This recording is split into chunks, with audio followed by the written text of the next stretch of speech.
Welcome back to the channel. Yesterday, I posted a poll with 4 different titles, and the majority of you voted for "What if Izuku was the reincarnation of Goku?" So, as promised, here it is. In this story, Izuku Midoriya isn't just a quirkless kid dreaming of becoming a hero. He's the reincarnation of the legendary Saiyan, Goku. With access to immense strength, incredible transformations like Super Saiyan, and a deep love for battle, Deku's journey shifts drastically. As he trains to become the #1 hero, his Saiyan instincts drive him to seek powerful opponents and break his limits with every fight. With the heart of a hero and the spirit of a Saiyan, Deku's presence will forever change the fate of the My Hero Academia world. And don't forget to like and subscribe so that the YouTube algorithm helps this video reach more people. On 200 likes, next part will be uploaded, and also do check out the description box for more details. Now, let's start the story. Chapter 1. A Leap and a Save. Go jump off the roof, maybe you'll be born in the next life with a quirk. That was the last thing Katsuki Bakuga told Midoriya that day, and probably the last thing he would ever tell him. Midoriya, after retrieving his notebook, Midoriya made this way home only to be stopped by a villain who attempted to take his body. After being saved by All Might, the boy had asked if he could become a hero. All Might's answer was no. Something deep inside the boy shattered. His pillar of strength and hope had just told him he could not achieve his dream. Midoriya thinks over the day, while leaning on the railing of the roof that All Might chose to land on. I really am useless, Deku, huh? It's just like Kaken said, I'll never be a hero. Midoriya remembered Bakuga's last words for him that day. Before Midoriya knew it, he was on the other side of the railing looking down. People down below began to take notice and called for help, but unfortunately they were too late because Midoriya had already made up his mind. He jumped. Midoriya POV. The wind rushed in my ears as I jumped off the building, not that I could hear it over the flashbacks of today. I watched the ground grow ever closer to me, almost in slow motion, before I close my eyes and wait for the end. After a few moments, Izuku opens his eyes and sees he is no longer going down, but up, and very fast. It's then that he feels strong arms holding him. He looks up into the face of a man with wild, solid black hair and a faint white outline around his body. "Stop! Let me go!" I shout at the man. The man says nothing as he levels his course. He never mutters a word through the entire trip, not even when I beat on him with my fists. We finally arrive at our destination, a small field on the outskirt of town. It's now that he gently puts me down and looks at me. Cold black eyes meet green. There was silence before I curled into a ball and put my head between my knees. "You should have just let me fall," I tell him, voice trembling. "That would have been such a waste," he says before sitting across from me with crossed legs. I take a moment to assess his clothes: bright orange shorts, white shirt, black sneakers, and orange sunglasses kept on his shirt's collar. "I'm quirkless, it's better for me to just die," I say. "Nobody deserves to die because of something they can't control," he says. "Easy for you to say, you have a quirk," I tell him. "It's useless. Even All Might says I can't be a hero." "You want to be a hero?" the man asks. "Yeah, but it's impossible," I say with a new wave of grief washing over me. "How does not having a quirk keep you from being a hero?" "It hasn't stopped people in the past," he tells me. "Oh yeah?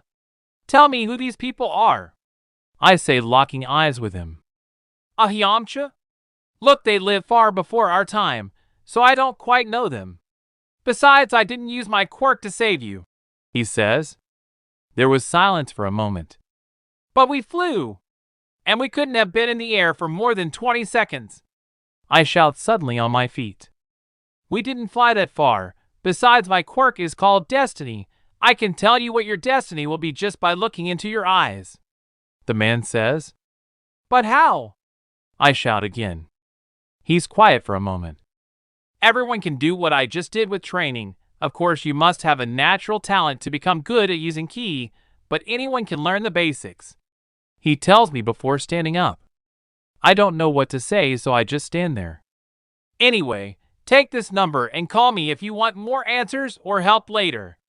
Right now you have a date with destiny, he says before grabbing my shoulder and putting his index and middle finger to his forehead.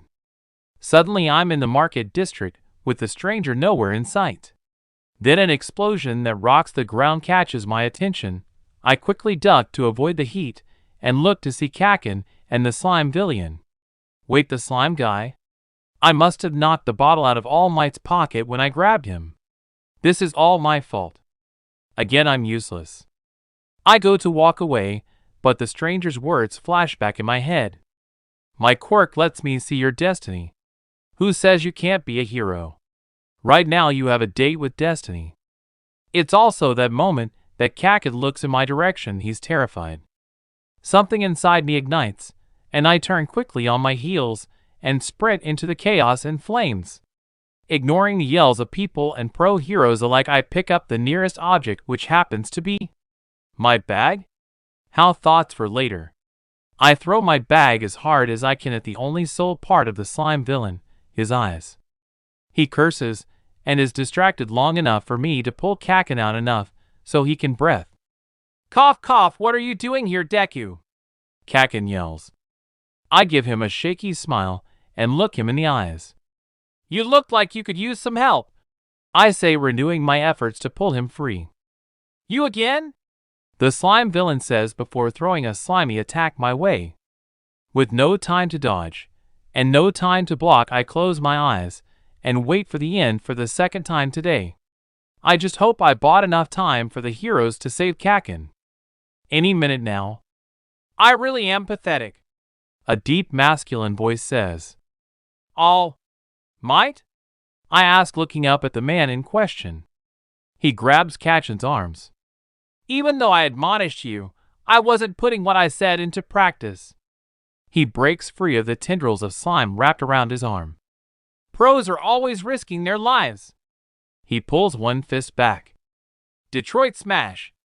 He pulls us both away, and soon after rain begins to fall. The crowd begins to cheer, and All Might raises his fist into the air.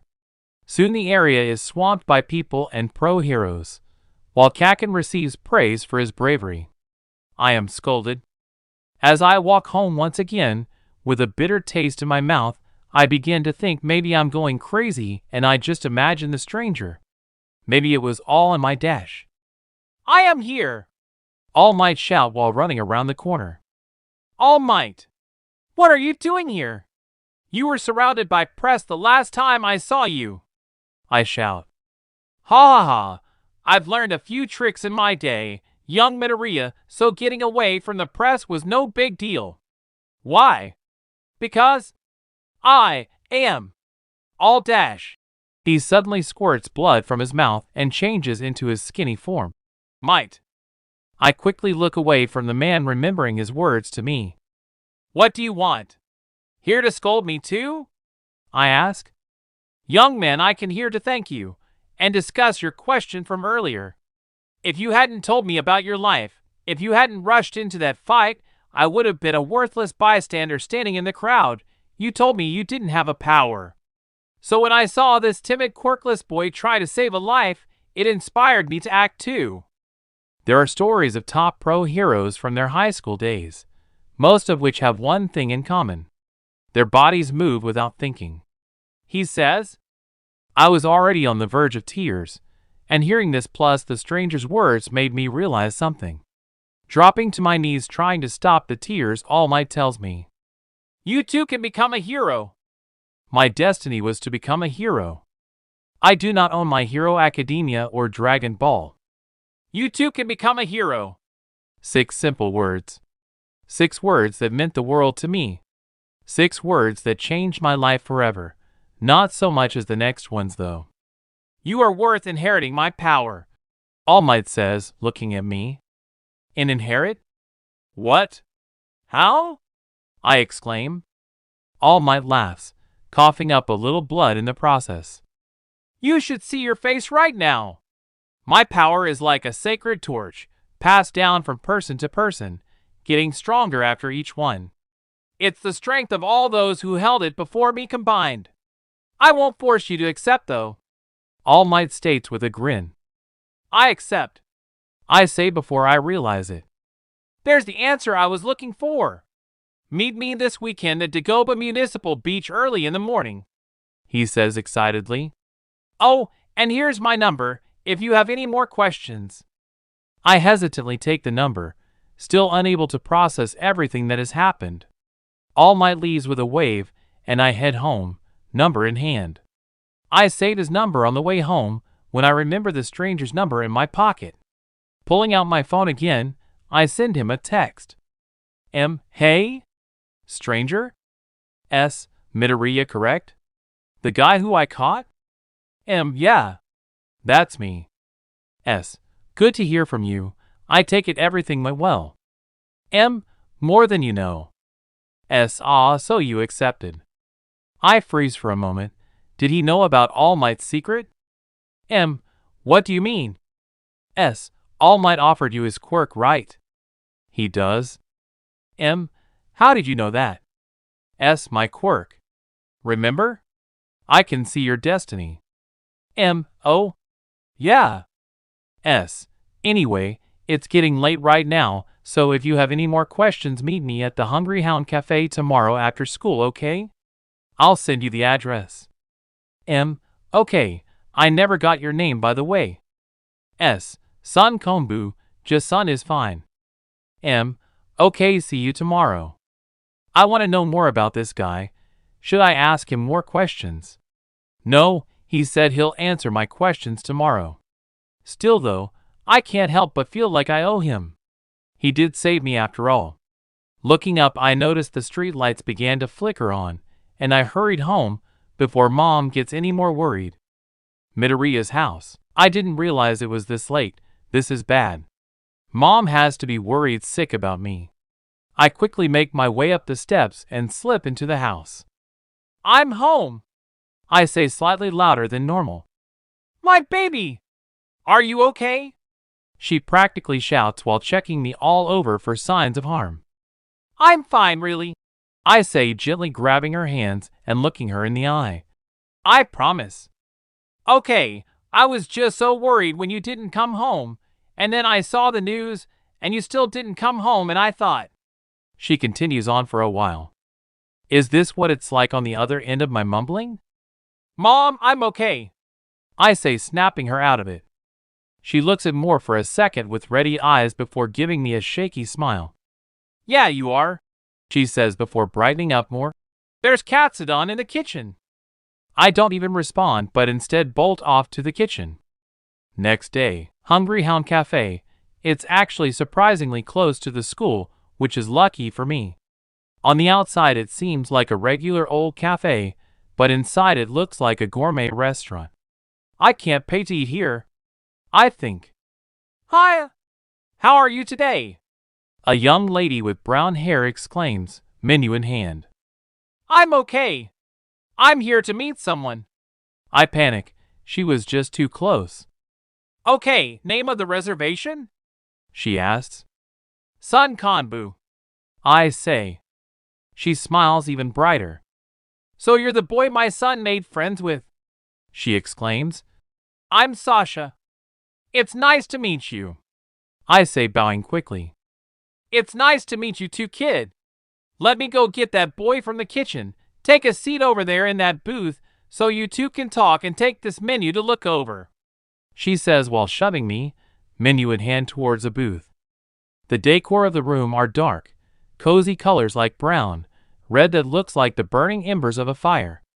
The booth I'm sitting in is made of a dark room with a glossy finish. Everything just feels expensive. Taking a look at the menu, I notice the items seem to be a decent price. I expected the stuff to be high priced with the look of the place. Midoriya, Sun says, sitting across from me at the booth. He's wearing a white chef coat with several plastic spoons in the pocket and a pen tucked behind his ear. Of course, since he snuck up on me, I muffle a shriek. Gee, good to see you, Ko-sun, I say. His mother comes back with 2 glasses of water and a bread plate. It's on the house before you say anything. We focus mainly on American-style food, but Dad can cook pretty much anything you want, so just ask for something you like," he says, waving a dismissive hand. "Okay," I say, looking back over the menu, and upon recommendation from his mom, I order a salmon over a bed of rice. "You said this was a cafe, but it feels more like a high-end restaurant," I say, leaning back to appreciate the decor more.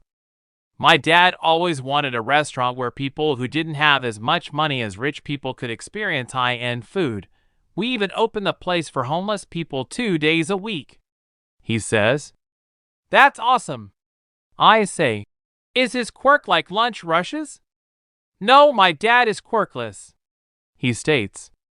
"Oh, don't worry about it. I'm the only scion with a quirk," he states, sipping his water. "What's a scion?" I ask dumbly. "An alien race that arrived on Earth hundreds of years ago. Yes, I am part alien," he says, holding his hand up. I nearly choked on my drink before sputtering out an apology, then asking more questions with renewed vigor. "Alien? How did the world not know about this?" I ask. "Grandpa Goku generally stayed out of the spotlight, and scions have the same looks as humans except for the jet black hair and eyes," he says while pointing to his face. "That said, we never quite remained hidden. We had to use the Dragon Ball several times to maintain this privacy." That's amazing. Are those other powers a result of you being scion? What other special abilities do you have? Does this mean there are other passive abilities we don't know about? Maybe they only dash. Midoriya, Sun states. Sorry. Anyway, no, being scion does not mean that I am the only one with access to these powers. I told you yesterday that anyone can use them. Scions are a warrior race, so we have a natural ability to use it. This also means that we are naturally stronger than humans, he explains. Can I use them? I ask, suddenly very excited.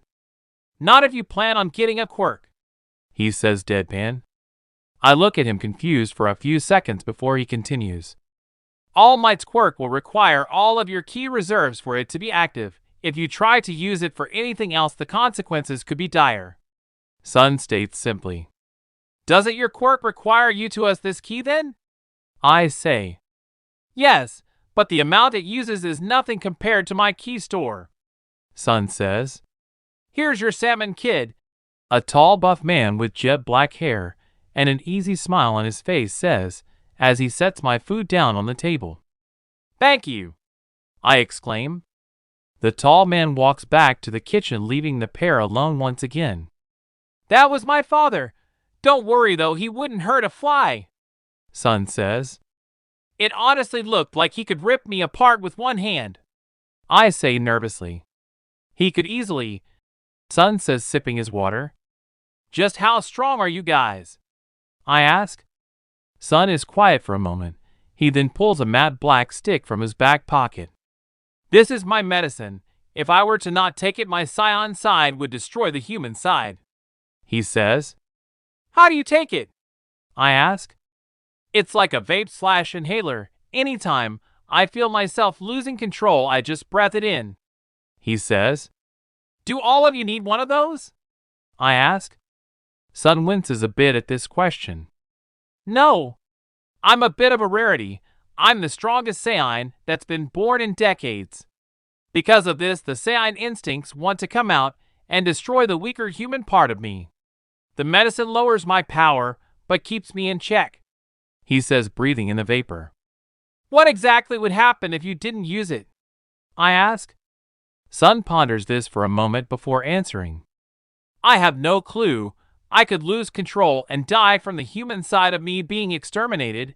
I could destroy most of the city before All Might could stop me. Hell, if I lost control and went to the other side of the planet, I could destroy an entire country before someone strong enough arrived to take me down. Death would be the best and most likely option, however, Sun states. I ponder what Sun's told me to this point. Him and his family could easily be heroes if they wanted. Their strength is amazing considering they have no quirk. Before you ask, We decided long ago we would not be heroes. The only time we step in is when the Earth is in danger, Sun states. Why is that? I ask.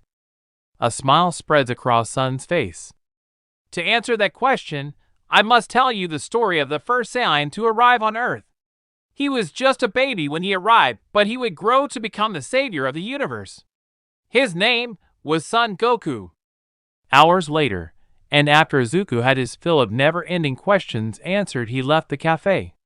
Never before would he have, though humanity had been through so much, including a mass extinction. Every time Goku prevailed, however, Goku would have been a better hero than All Might if he was alive today. Looking up towards the sky and picturing the amazing fights that happened so many years ago, Izuku couldn't help but feel inspired to be the best he could be. He quickly texted All Might. Hey All Might. It's Izuku. When would you like to start training? Ah, young Midoriya, I thought you would never ask.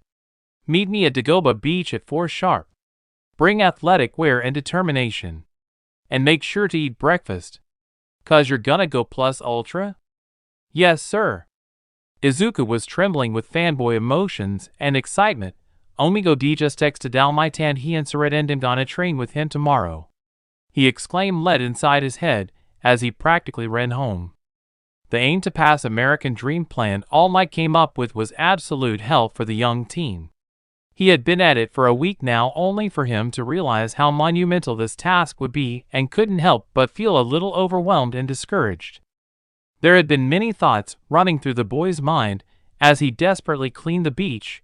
At the top of his mostly thought was, I'll never finish in time. The thought of disappointing his idol and new mentor was a figurative blow to the gut to the young teen. Especially today, it was a late Saturday evening. All Might had left a few hours ago, but Midoriya had decided to stay longer in an attempt to get some extra work in. Currently he is panting for air, mumbling to himself. Midoriya POV. This is hopeless, I say to myself from atop a rather large tire. If I can't even clean this beach, then how the hell am I supposed to become a hero? Surveying my work, I have hardly put a dent into the beach. It still mostly resembled a junk heap aside from the small section he had been cleaning for the past week. I leaned forward, placing my head in my hands. Even with the trust of the #1 hero, I'm still pathetic, useless Deck. I'm just gonna stop you there, Sun says, lounging on a refrigerator in front of me. GHHH, how long have you been there? I ask. Since you started mumbling, he responds. What are you doing here? I was out on a run, saw you beating yourself up, he says, sitting up. Oh, I say, pulling my knees to my chest and resting my head on them. What's wrong, Izuku? Sun asks. It's nothing, I say out of reflex. No, it's not. Don't bullshit me, he says with a glare and crossed arms. Looking up to meet his eyes, I feel tears prick at my eyes. How can I explain? I'm not only letting All Might down, I'm letting Sun down as well. The first person to ever put their faith into me and tell me my dream was possible. It's useless. I begin holding back tears. I'll never be able to finish this. I'm gonna let you and All Might down. Sun continues to look at me. Even with the help of the #1 hero, I'm still useless, pathetic Deku, I say, allowing my head to fall once again. I hear a small thud followed by footsteps. Glancing up, I see Sun place a hand on my shoulder and give a small sympathetic smile. Push through the pain, giving up hurts more, he says. What? It's something Grandpa Goku once said. When things get hard, I think of those words, Sun says. I always think of what he would do when things get hard. He would probably say those words or something like, if I don't get stronger and protect everyone, who else will? Besides, I can't let Vegeta catch up to me. But I'm not Goku, I shout. No, you're not, Sun says. But you're more like him than you think. I understand the task in front of you feels impossible, but you never know what you can do unless you throw yourself into the craft, he continues. So please don't give up, work hard, be the hero I know you can be. Thanks, Sun, I say, letting out a large sigh. You're welcome, Izuku, Sun says. I have a question. I say. I probably have an answer. Sun states. Could you teach me how to fight? I ask. I just have no idea how to fight, and once I get All Might's power, I'll have to know dash. Sun flicks my forehead, bringing me back from my muttering, and smiles at me. Of course I can. It would be an honor for a future hero to learn the Eternal Hermit style from me, Sun says. We talk for some time before Sun's phone dings, telling him to get home. A hasty farewell followed as he quickly took off towards his home. Looking at my task once again, I see it in a new light. Instead of some impossible feat, I see a challenge to be met with everything I have in some. Since I wasn't born with a quirk, that just means I need to work harder than everyone else. But that's for tomorrow. Mom's probably worried sick about me. I'm just about done packing my things when a new voice calls out. Hey! Dude! A feminine voice yells from the stairs leading to the area I cleaned. With slow robotic movements, I shakily turn around to see a pink-skinned girl with black eyes and horns coming from her hair. Are you cleaning this junk heap? She asks. Yes. I practically shout. That's so awesome. She practically shouts back. I saw you cleaning it up earlier while I was shopping and figured you would want something to drink, she says, extending her arm, which holds a bottle of water. Thank you, I say, taking the bottle of water. I'm Mina Ashido, by the way, she says, giving me a bright smile and crossing one arm behind her back. Izuku Midoriya, I say, bowing. I hear her giggle a little. Dude, relax, she says, smiling. I take a breath to calm myself down. If I get this nervous talking to a girl, how could I talk to someone as a hero? So why did you decide to clean this place anyway? She asks. Well, it's part of my training to become a hero, I say with relative ease. You want to be a hero too, she shouts. Yeah, I say awkwardly. You gonna apply to UA? She asks. Yeah, it's been a dream of mine since I was a kid, I explain, feeling my face heat up. Me too. My quirk's acid, by the way. It lets me secret acid from my skin. I can control the corrosiveness of the acid as well, she says. That's such a useful quirk, I say, getting excited. If someone was trapped or got stuck, you could use your acid to get them out, or if a villain was trying to run, you could create a slippery acid to cause them to fall. I never thought of the second part, she says with a furrowed brow. You'll definitely make a great hero, I say. She giggles again, something that I could get used to hearing. What about you? What's your quirk? She asks. All of a sudden, all the confidence I felt drained away. Oh, I don't actually have one, I say. Third person POV. Izuku can't help but feel like she's going to just ignore him like everyone else now, but she just feels sympathy for him. I've always wanted to be a hero when my quirk never manifested. I was devastated. There were so many people telling me it's impossible. There's no way I could do it. But recently someone didn't join in with the others. He told me that I could do it, that I could be a hero despite everything I've been told my entire life. I won't stop now. Giving up would hurt more than putting my head down and keeping up with it. If anything else, it just means I need to work harder than everyone else, Midoriya says. Mina could feel anger building up inside her. Bullies were something she never tolerated. It would explain his rather shy and timid nature when she first approached him, however. Besides, a hero always smiles when things seem bad, right? It might seem impossible now, but I won't know until I try, he says, flashing his best smile. It was a little shaky, but Mina could tell it was a genuine one. Well, I believe in you, Midori, Mina shouts. Anyone with your mindset could become a hero, quirk or no quirk. Hearing these words from someone he just met, who knows nothing about him, washes away any doubts he previously had after his talk with Sun. Thank you, Ashido-san, Midoriya says, smiling again with tears in his eyes. Call me Mina.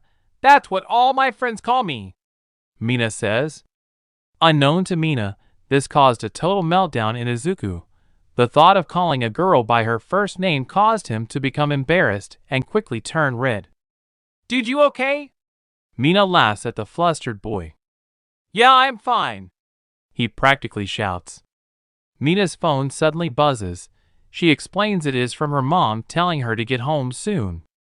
"Before I leave, let me see your phone," Mina says. Midoriya hands her his phone, a confused look on his face. Almost as soon as he handed it to her, it was back in his hands, with a new contact at the top of his favorites. Mina winky face. Before Midoriya can become a sputtering mess, she throws her arm around his shoulder. "Text me sometime. We should hang out some more hair, buddy," Mina says. At this moment Midoriya becomes a sputtering mess, and a picture was taken. As it would just so happen, Sun left his earbuds on the beach and came back for them. Quickly using his quirk on the two of them, he smiles softly and takes a picture of the two of them. They will both want this in the future. Sun thinks to himself before taking off and leaving before either teen could notice him. Chapter 4. Mina, the dance teacher? 1 month later, training with Sun is weird to say the least. It's usually never actual physical training. It's a lot of meditation, breathing exercises, and practice using ki. The last part of it, he explained to me a while back ago, it has something with me being able to more effectively control one for all. In a way it makes sense. If I can already regulate the power I already have stored, then it should be much easier to control All Might's quirk once I get it. Today's lesson, however, is actual combat training. "Okay, Izuku, today will be the start of your turtle hermit training," Sun says after placing a large duffel bag on the sand next to a rather large and rusted truck. "I wonder how they even got that down here." "First, we will start with your stance. Mimic what I do to start," Sun says. On the rare occasion that we sat down, he would teach me the history of the turtle hermit style. He even says the man who created the fighting form is still alive to this day. How that is, he doesn't know. "You want to make sure your stance is strong," Sun says, gesturing to my leg, "unless you want to fight off balance." "I was copying you," I say. "I know, fighting is about adopting a stance that is comfortable to you. If you don't have a stance that is both comfortable and strong, you won't be able to perform many of the movements or defend yourself properly." I adjust my stance, bringing my front foot back a little until I'm balanced but firmly rooted to my spot. "Good, now relax more. Your movements have to be fluid, not rigid," Sun explains. "How can you be relaxed in a fight?" I ask. "It comes with experience, something you will get in time," Sun says. "But we won't spar until you at least get the basics down." I try to relax myself and am met with partial success. Sun nods once and begins to lead me through what he called basic strikes and kicks. When the demonstration is over, he instructs me to repeat the movements. After a couple passes through, he stops me. "You don't have any coordination. It's almost like you have 2 left feet, Izuku," Sun jokes. I can practically feel my face turning red as I struggle to say anything back to him. Eventually, I just give up and wait for the chuckling to stop. "Look, Izuku, you can build the coordination. It just takes practice," Sun says before gaining a thoughtful expression. "You know, dancing is an effective method of gaining said coordination, and you did say that a friend of yours likes to dance." Putting 2 and 2 together, my face quickly grows even more warm. He of course is talking about Mina. The thought of asking her to teach me to dance just sends waves of anxiety. I tried to dance a couple times. Easy to say, the result was something like a dying fish. There is no way I will ever ask her to teach me. First of all, she might not be my friend if she sees me flailing around like an idiot, and secondly, I would be too embarrassed throughout the entire ordeal, and she would probably think I was weird. Occasionally, she would stop by during my workout or whenever I was training with Sun. He would disappear once she showed up, however. I doubt she would ever voice anything bad about me, but she would probably think it, and smack. After giving me a firm slap on the back of the head, Sun smirks. "You either need to get that mumbling under control or find another way to vent your thoughts," Sun says. "Sorry," I say, rubbing the back of my head. It's fine for now, but if you do it during a confrontation with a villain, you might tell him your plan. He explains. He does have a point. I can't ask Mina to teach me. I struggle to say. Yes, you can and you will, he says. I stay quiet for a moment, knowing it would be useless to argue it. Sun lets out a sigh before placing a hand on my shoulder and giving me the signature Sun smile as he calls it. Look, Izuku, you and Mina have hung out a lot in the past 3 months, and from what Ide heard of the girl, she doesn't seem like the type to not like you because you're not good at something.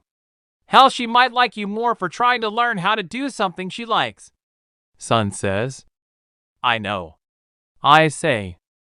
Mina really is amazing, but I know how quickly people can turn on you if you're not like them. It's happened at every turn and Mina has stuck around the longest out of every single one of them. I just don't want to lose her as a friend over something as stupid as this. Looks like you'll get your chance sooner than you think, Sun says, looking past me. With a ridged back and shaky posture, I slowly turn around to see a very pink girl walking down the steps to the beach. I look back to Sun, pleading expressions on my face. Apparently he is fresh out of mercy today. You say something or I will. Izu! Mina exclaims before slamming me into a hug. Hi, Mina, I stutter out. Narrator POV. Izuku, who's this guy? Mina asks, a blushing Midoriya pointing towards Sun. I'm his sensei, Sun exclaims, throwing an arm around Izuku's shoulders. Pleasure to meet you. Izuku won't stop talking about you. Sun gives Izuku a wink at the last part of his sentence, causing Izuku to blush even more before stuttering even more. What does he say about me? Mina asks in a teasing tone. Sun then adopts what he likes to call his Izuku voice. Oh, she's so amazing. She's so nice and funny and good, he says before laughing. Izuku is now the shade of a tomato, but defends himself either way. I didn't say to you that, Midoriya exclaims. This causes Mina to burst into laughter as Sun and Izuku bicker back and forth. As they go, Mina can't help but think that it would be nice if he actually said the last part. She's never been self-conscious or anything, but to hear it from him would be adorable. She's not surprised the boy didn't say it, if not for his shy and timid nature in the first place, then because he always freaks out when he says anything at all about a girl's appearance. That's enough fighting, boys, Mina says, finally taking in the appearance of her friend Sensei. He wore orange shorts and a white tank top. He had coal black eyes and hair that seemed to be frozen in a bedhead style. Well built as well, he had the body style of what a lot would consider a Greek god. This is who you've been training with, Izuku? She asks. One of the guys, Izuku says, slightly calmer than earlier. Yep, if he's not cleaning this beach then he's with me, Sun says with a smirk. Or with you, if I decide he can have a day off. What are you training him in? Mina asks. Martial arts, one of the lesser-known forms in the world that I just so happen to be a master of, Sun adds with a cheeky grin. He doesn't look old enough to be a master. Maybe he's just full of himself, Mina thinks. At the same time, however, he holds a confidence in his words, like someone who's danced their entire life. Something Mina was familiar with around the studio where she practices at. You think you could train me too? Mina asks excitedly. I'm trying for you, but I'm not exactly good at fighting. Izuku told me you're more of a dancer. You would be easier to teach than Izuku, seeing that he has 2 left feet, Sun says with a sigh. You could help out with that, you know. These words sent Izuku into a blushing fit, stuttering something as he desperately tries to defend himself. You want me to teach Midori to dance? Mina asks with a growing smile. Truth be told, Mina isn't much of a teacher, but dancing is like her thing. If anyone can teach the poor stuttering boy, it's her. Glancing over to the boy once again, she notices that he has somehow turned an even darker shade of red as he quietly mutters apologizes and other rambling bits that she can't understand. Of course I'll teach him, dummy, she exclaims, pumping a fist in the air. It would be so much fun to finally have a dancing buddy. With these words, Izuku finally stops stuttering and looks at Mina, face still red much to the boy's chagrin. Really? Izuku asks. Izuku had always wanted to learn to dance but was always afraid other kids would make fun of him or beat him up. Those were honestly the only two options that ran through the boy's head at the time. But if he knew anything about Mina, it's that she would never bully him. He was stupid to even think something remotely like that. Of course, dude. It's been ages since anyone came to the studio with me. Mina shouts with a wild excitement in her eyes. Thank you, Izuku says with a shaky but genuine smile. I suppose I can train you. First rule, no slacking. Second, don't question me. Third, I'm right and you're wrong. Most of the time, Sun says. Are those really the rules? Mina asks. I'm afraid so, Izuku says sheepishly. Now, since we have to hold off combat training until you're more coordinated, it's time for a history lesson, Sun says, sitting down on the seat. After dragging Mina back to her spot on the sand, and Sun entering a relaxed meditative position, he speaks. Now, the first rules of the Turtle Hermit style. Late evening, having said goodbyes, and agreeing on a date for dance lessons, Izuku made his way home. It was days like this that he was so grateful about how supportive and caring his mother was. While there wasn't any combat training, he still had to answer an ungodly amount of questions. He was both mentally and physically exhausted and wanted nothing more than a shower, dinner, and sleep. Thankfully, his mother had left his food on the table, which the young man quickly scarfed down before taking a quick shower and laying down on his bed. His phone, however, dinged. Mina, her Midori, are you busy tomorrow? After a small panic attack and nearly dropping his phone from the amount of shaking he was doing, he responded. Izuku, not after training. Why? Mina, I heard about this really good restaurant near the beach. You want to go there and get some food after training with your sensei? Izuku was now sure cardiac arrest was imminent. He desperately wanted to say yes, but to also say no. His fingers moved without him noticing, however. Izuku, yeah, what's the restaurant? Izuku blinked once, then twice. Did he really just do that? His face turned even redder, somewhere around the shade of a ripe tomato. Mina, the Hungry Hound Cafe. I'll show it to you when we finish up at the beach. This can only end with a lot of teasing, and probably some embarrassing jokes, but it's fine, totally fine.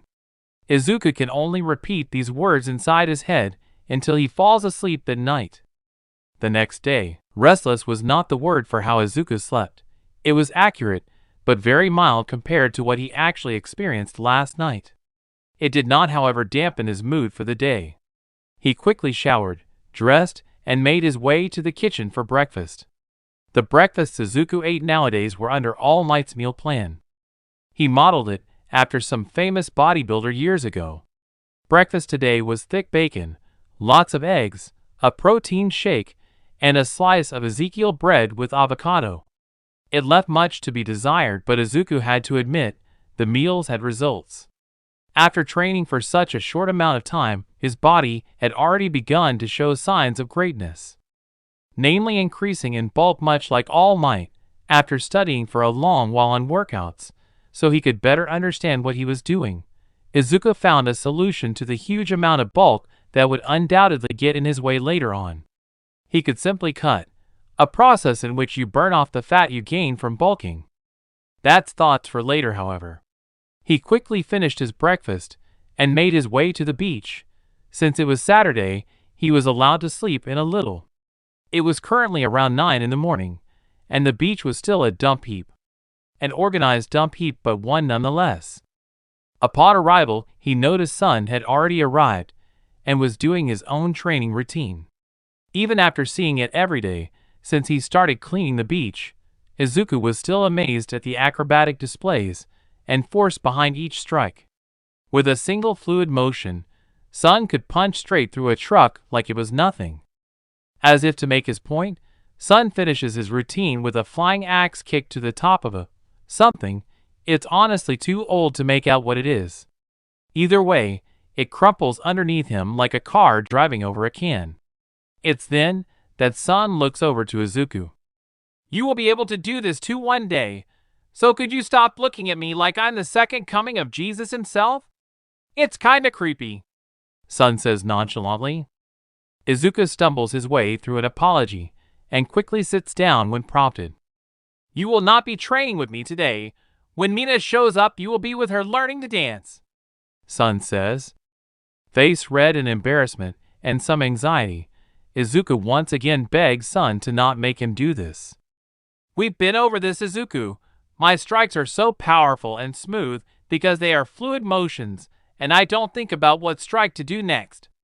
It's all reflex and reaction.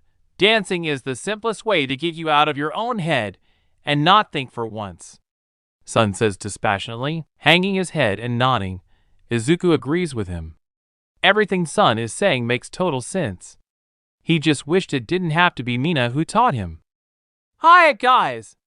He hears the pink girl herself shout from a distance. This is where Izuku's own personal hell would start, and possibly end today. Hell was definitely the word Izuku would use to describe his current situation. He couldn't even count the amount of times he had fallen down from tripping over his own feet at this point. It wouldn't be so bad if it was Sun teaching him. The man in question, however, is currently studying the pair of them. One dancing with grace and enthusiasm, the other covered in sand and feeling miserable. Thankfully, Sun called for a break. The teens sat down where they were, and Sun walked over to them. Mina, have you considered that there are key things you forgot to tell Izuku about dancing? Sun asks. Like what? Mina says, confused. First of all, he's trying to copy all of your movements, Sun says in a patient teacher tone. Secondly, you haven't told him what the mental aspect of dancing involves, which is a huge part of Izuku since he is so shy. Mina looks over to Izuku, then back to Sun. Realization dawned on her face after a moment, almost like a light bulb went off in her head. Then she chuckles a little. Midori, you don't have to copy what I do, she says. Dancing is about doing what feels right to you, not doing what everyone around you is. But I thought you were supposed to teach me how to dance. I don't know the first thing about dancing, Izuku says, red in the face for probably the 100th time today. There really isn't any teaching to do in dancing. It's more of a feel thing, Mina explains. You hear the music and your body just wants to move, but with you being shy in the first place, your own mind is stopping you. Sun nods his head once, like a proud teacher. Neither of us are gonna judge you, Izuku. Friends may tease each other, but they don't bully each other, Sun says with a smile. Kaken bullying Midoriya was something the green-haired teen had yet to tell Sun, mainly because it was a sensitive topic for him, and partly because he was scared how Sun would react. Izuku knew Sun hated bullies, and absolutely loved to put them in their place. The same could be said for Mina as well. He did know that these two people were nothing like Kaken. He realized that now. With a new air of confidence, Izuku stood up again. Mina, let's keep going for a little while. I think I understand now, Izuku said with a sincere smile. You got it, Midori, Mina exclaims, pressing play once again on her phone. Sun watched the two of them dance, seeing the obvious difference in Izuku. Instead of the stuttering, red-faced, clumsy guy he usually was, he was now dancing along to the music with Mina, a giant smile plastered on his face. While it was still a little rough around the edges, Izuku's dancing and confidence had somewhat improved today. Feeling a sense of pride for his friend's progress, he sat down on a nearby cabinet and continued to watch his friend. He could start training him soon, that's for sure. A week of practice like this could make leaps and bounds for Izuku's coordination. With a smile, Sun thought to himself, maybe one day he will be stronger than me. When that day comes, you owe me an all-out sparring match, Izuku. Izuku had no idea dancing could be so exhilarating, fun, and just awesome in general. He had always loved watching people dance, finding it amazing how people could do such amazing things with their bodies. To actually be doing it, though, was a totally different experience. He wasn't watching someone dance, he was dancing himself, One day he would be able to do amazing tricks like Mina. One day he could be as strong as Sun in All Might. Looking over to Sun, Izuku sees the man smile at him. Izuku smiles back, and Sun gives him a thumbs up. Their practice continues for about half an hour more before Sun starts packing up his things. Hey sensei, where are you going? Mina asks. HM? Oh, I have a shift to catch at the cafe soon, Sun says. You work at a cafe? Mina asks. Yeah, it's the Hungry Hound, Sun says, smiling. Have you heard of it? All the confidence Izuku had gathered up over the past hour or so dissipated with this conversation. Really? Me and Midori are going to eat there when we finish up here, Mina exclaims, throwing an arm over Izuku's shoulder. A mischievous smile slowly crept onto Sun's face as he chose his next words very carefully. Oh, is that so? I'll go ahead and save a booth for you too, Sun says. I'll make sure it's a private one. He says the last part with a wink, which caused both teens to blush, Izuku more than Mina. Sun began to laugh after that, not a small chuckle or a ha-ha, it was hard laughing coming from the belly, as Sun once described it. I'm just messing with the two of you. I will save a booth for you two, however, he says before touching his forehead with his middle and pointer finger and disappearing. What even is his quirk? Mina asks, a little perplexed. Thinking of a quick cover story, Izuku spoke. I'm not sure exactly. Nailed it.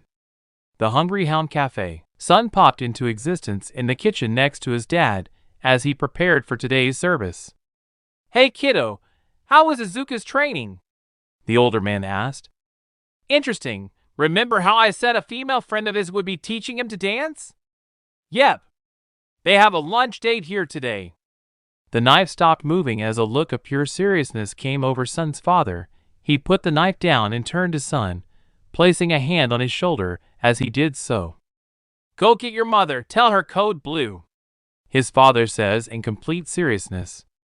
I think code green would be better. Sun smiles. Now a grin spread to his father's face. Code green would work just fine. Back to the two fluffy-haired teens. After agreeing to meet at a train station a couple blocks away from the restaurant, they both went to their respective homes to take a quick shower before going out to eat. Izuku, being the flustered teen he is freaking out over every little detail. He wondered if he should dress up a little or just be casual. Should he offer to pay for everything, or would that be too much? Wait, did he even have enough money? Suddenly he was snapped out of his thoughts as a text from the girl herself arrived. Mina, winky face. Hey, I'm leaving the house now. I'll see you at the Hungry Hound. Tongue sticking out. Me okay. See you there? Even though it was a confident-sounding text, at his home, he was a blushing mess. It made no sense to him. He had been hanging out with the girl for well over 2 months now. Granted, his only interactions with her was when he was training or agreeing to go to the mall with her.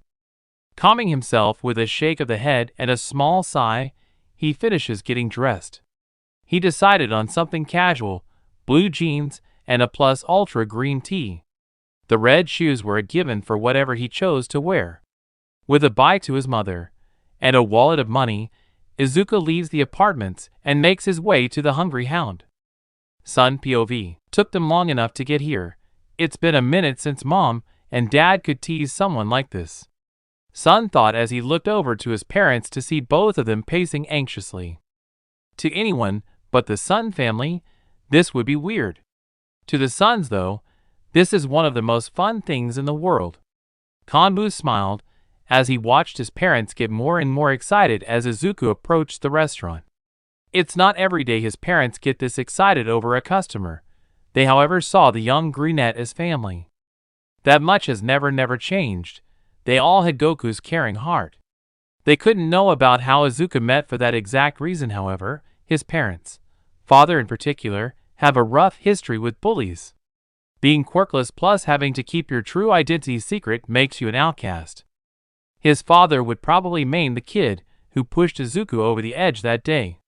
Kanbu could only be thankful that the teen in question is doing better now. The sound of the front door opening broke the semi-silence from his thoughts as he focused on the door. He spotted a familiar bob of both pink and green hair.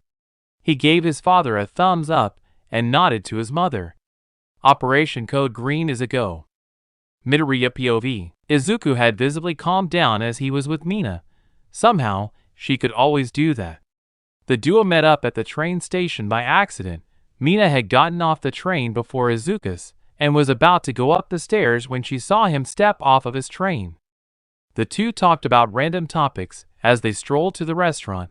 Their laughter could be heard around the block and their smiles could light up the darkest alleyways. However, when they arrived at the front of the restaurant, Izuku felt a tingle down his spine. Probably coincidence, right?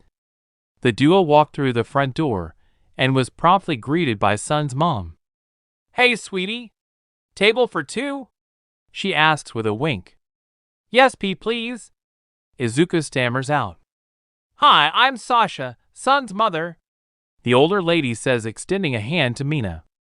"Nice to meet you. I'm Mina Ashido." Mina exclaims. "You're super pretty, by the way, and you look friggin'. Are you American?" "Yes, I am. I was born there, but moved here after I married," Sasha says with a smile. "You're beautiful as well, Mina. If hero work doesn't work out, you could definitely model." The two women continue to talk as she leads them to their table, a booth in the corner of the building. After handing Mina a menu and getting her drink order, Sasha left them to themselves for a moment. "Why didn't you get a menu, Midori?" Mina asks while sipping on her soda. "Oh, I'm on a strict diet and can only eat certain foods. Sun helped make the diet, so I don't need to look it over," Izuku states.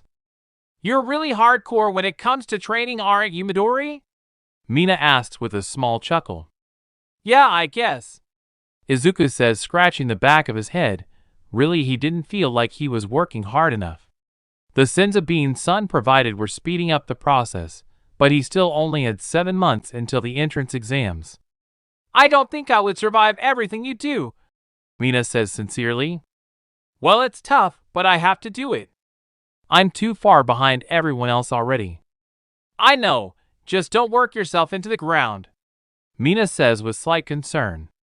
Eventually, the two of them get their food ordered, and it's not long before it arrives.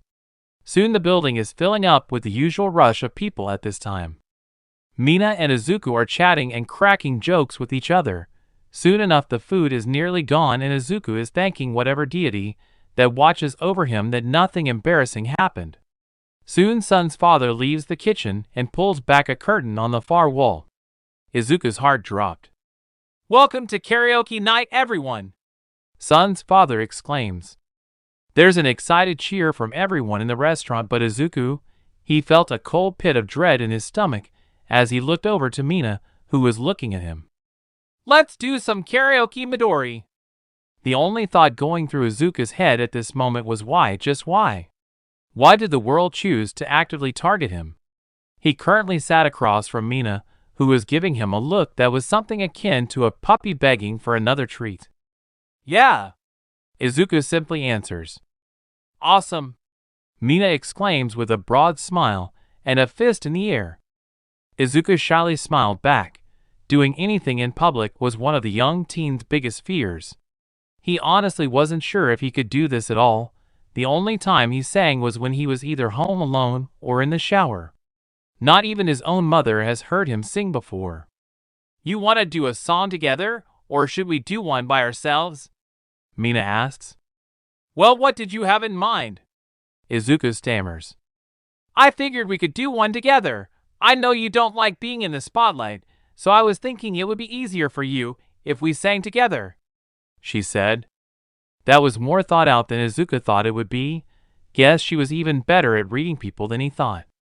"That would be fine," Izuku says, calming a little. The prospect of singing with someone else on the stage did make him feel slightly better. The two of them sit and listen to the people who had already signed up singing while waiting for their turn. "If nothing else, we probably won't be the worst to perform," Mina snickers. The previous person was off pitch the whole time, and could barely remember the words. He held a smile the whole time he was on stage though.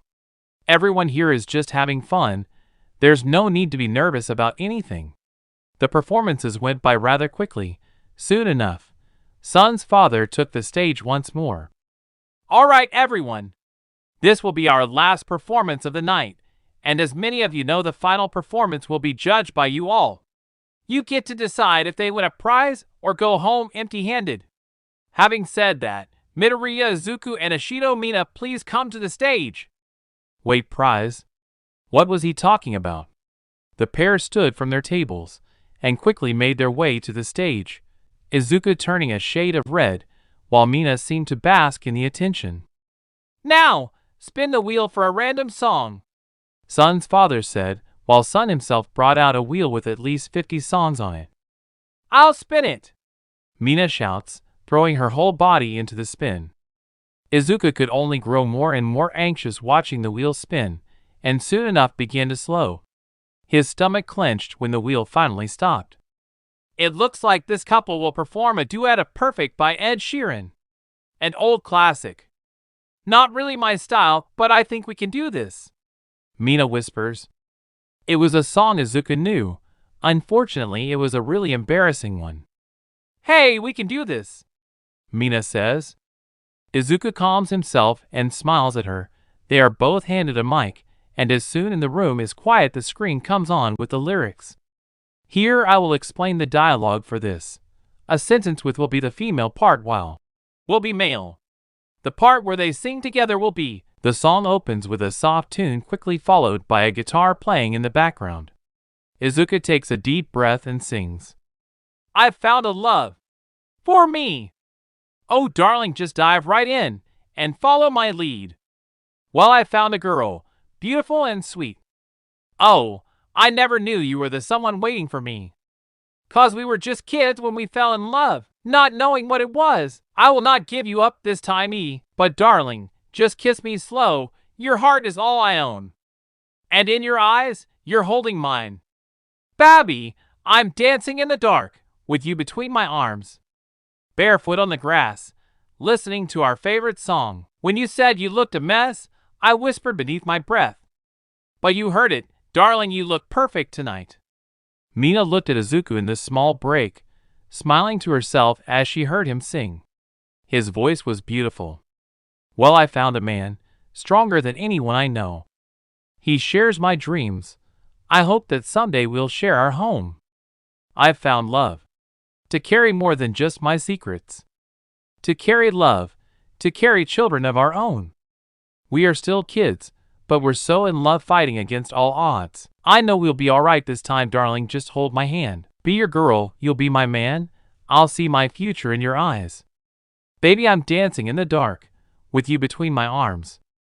Barefoot on the grass, listening to our favorite song. When I saw you in that dress, looking so beautiful. I don't deserve this. Darling, you look perfect tonight. With another small break in the song, the pair look at each other. As the guitar continues to play, a look of amazement in Mina's eyes, and one of awe in Izuku's. Amazement that the shy and timid boy could sing so well, and how well they complemented each other. All because of how amazing Mina looked right now. The crowd was cheering them on as the break came to an end for the final part of the song. Baby, I'm dancing in the dark, with you between my arms, barefoot on the grass, listening to our favorite song. I have faith in what I see. Now I know I have met an angel in person. And he looks perfect. I don't deserve this, you look perfect tonight. The guitar plays the final few notes as they ring out to the crowd. When the note finally stops, there's silence for a second. Then, there's clapping, followed by cheers and shouts from 120 people. Izuku turns a shade of red once again, while Mina smiles and waves for the crowd. Well, it's been a while since we've had a performance like that on this stage. Everyone give a round of applause for this young couple. Izuku turned a shade of red deeper than before at the word couple. Now, how many of you think they won? Sun's father asked, soon deafened by the cheers from the crowd. That settles it then. Sun walks over to the pair of them and whispers.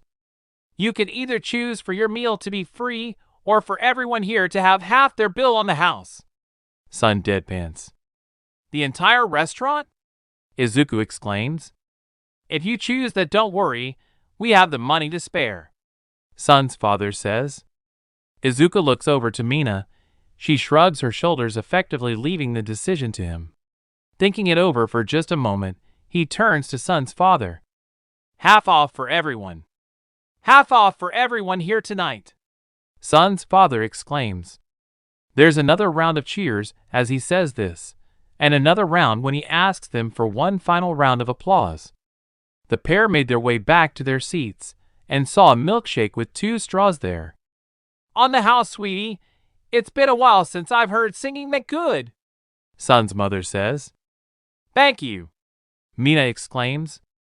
The older woman winks at the two of them and walks away. It's only then that Mina and Izuku realize something. 1 cup but 2 straws. Mina turned a slight shade of lilac while Izuku turned a little red. After a beat of awkward silence, Mina speaks up.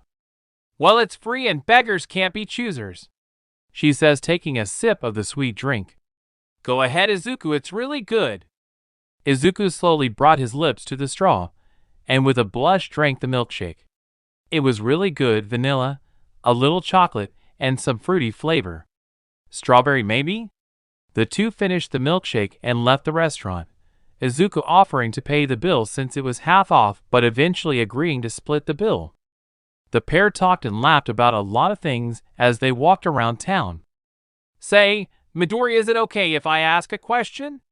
Mina asked. Sure. If it's not too personal, why are you so shy?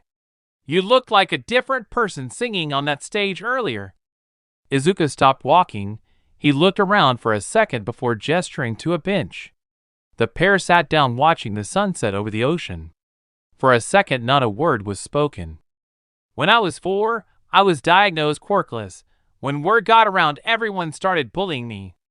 Even my best friend, Izuku said in a calm tone, eyes glazed over as he looked over the ocean.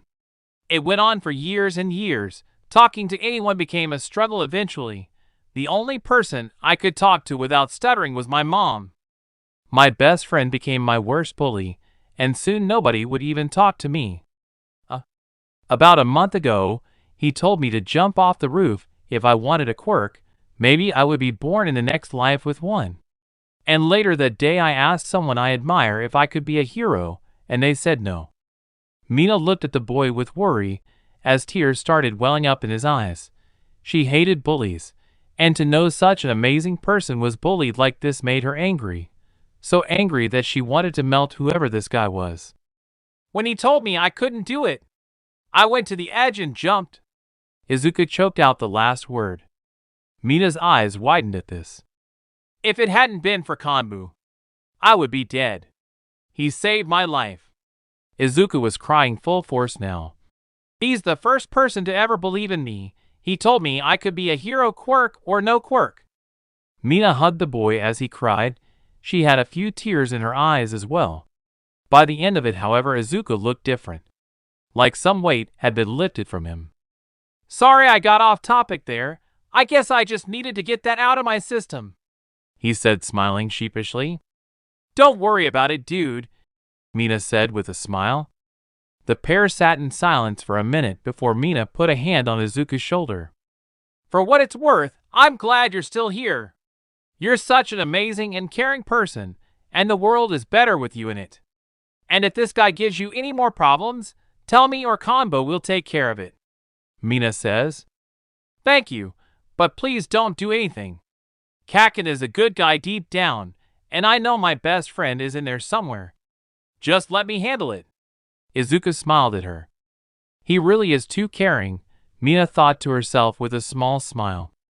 Fine, but if he outright bullies you and I'm around, I'll be giving him a piece of my mind, Mina says. The pair laugh as the sun finally dips below the horizon, and they have to make their way home. With a quick goodbye and agreeing to meet at the beach after school Monday, they boarded their trains. Izuku couldn't help but feel lighter and more happy with life as the train flew through the town. He barely realized he had been smiling this entire time. With a silent laugh, he realized something. Mina is one hell of a person. Inko Midoriya has always been a caring individual and mother. Even when her husband Hisashi left to work in America, she couldn't be mad at him. It's just her nature. That's why to this day, she feels guilty about what happened 10 years ago, the day Izuku was diagnosed quirkless. The pain he was feeling, she could see it in his eyes that were already full of tears. All she could do was apologize, over and over again. She couldn't look him in the eyes and tell him he could be a hero. After all, it's not practical. That all changed a month ago, however. She could feel a drive in her son that she hasn't seen since before he was diagnosed. And she supports him, supports his training, diet, and his improving grades. She couldn't make the same mistake she did 10 years ago. Never again. The elder Midoriya went about a little housework as the day wound down, eager for Izuku to come home from his little excursion with a friend. An actual friend, the second one he's made in a decade. It was during her thoughts that she heard the door open. She excitedly hopped to the couch, eager for Izuku to tell her about his night. When he came into view, she saw something that surprised him. That goofy smile, the far-off look in his eyes, the way he seemed relaxed more than he ever had in his life. It was a lover boy's smile. She smiled sweetly at her son. "Welcome home, Izuku. How was your night?" she asked. "It was awesome," was all Izuku said. "What did you and your friend do?" she asked. "We went to grab something to eat and did some karaoke. Then we walked around and talked for a while," Izuku said, still smiling but with a little blush. "I guess you had a good night then," Inko says curiously. "One of the best," Izuku responds. "Your friend's a girl, isn't she?" Inko asks innocently. "Yeah." Izuku is a little more embarrassed than before. Inko chuckles a little at her son, knowing how flustered he could get at even the mention of a girl. It was something the older Midoriya liked to tease him about every now and again, but she decides it can hold off for a while. After all, her son needed to get to sleep. "Well, sweetie, it's about time for bed," she says, smiling at Izuku with tears in her eyes. "I'm happy you had a good night." With that, Izuku went off to his room, quickly falling asleep due to the long and stressful but fun day.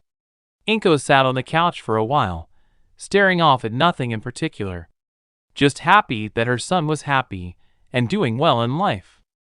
Sun residence. Sun awoke to a pitch-black room. He could see nothing but himself as he looked around. Great, this dream again, Sun thought to himself as he made himself comfortable where he was. "How many times do I have to tell you this isn't a dream?" A voice exactly like his own says. Turning around, he sees himself, a more wild and primal version of himself. "How many times do I have to tell you to fuck off out of my head?" Sun retorts. "What if I could? Too bad I am you," the other says. "You are not me." "Yes, I am. I'm the stronger you," the other retorts. "Stronger maybe, but better?" "No," Sun replies. The other puts his head in his hands, as he looks tired of having this argument for the 1,000th time. "You will have to let me free eventually, we both know that." "No, we don't." "How about a little reminder then? Courtesy of our quirk." Anything Sun was about to say back was cut off by a vision. There was fire and debris everywhere, the smell of smoke only overpowered by the smell of cooking flesh. He ran, panicked, into what was left of the restaurant, his home. He quickly found both his parents, charred and bloody in the middle of the building. Almost as if they were on display, their key signatures hadn't faded yet. He still had time. He ran for their stash of senzu beans only to find them all burned to nothing but ash.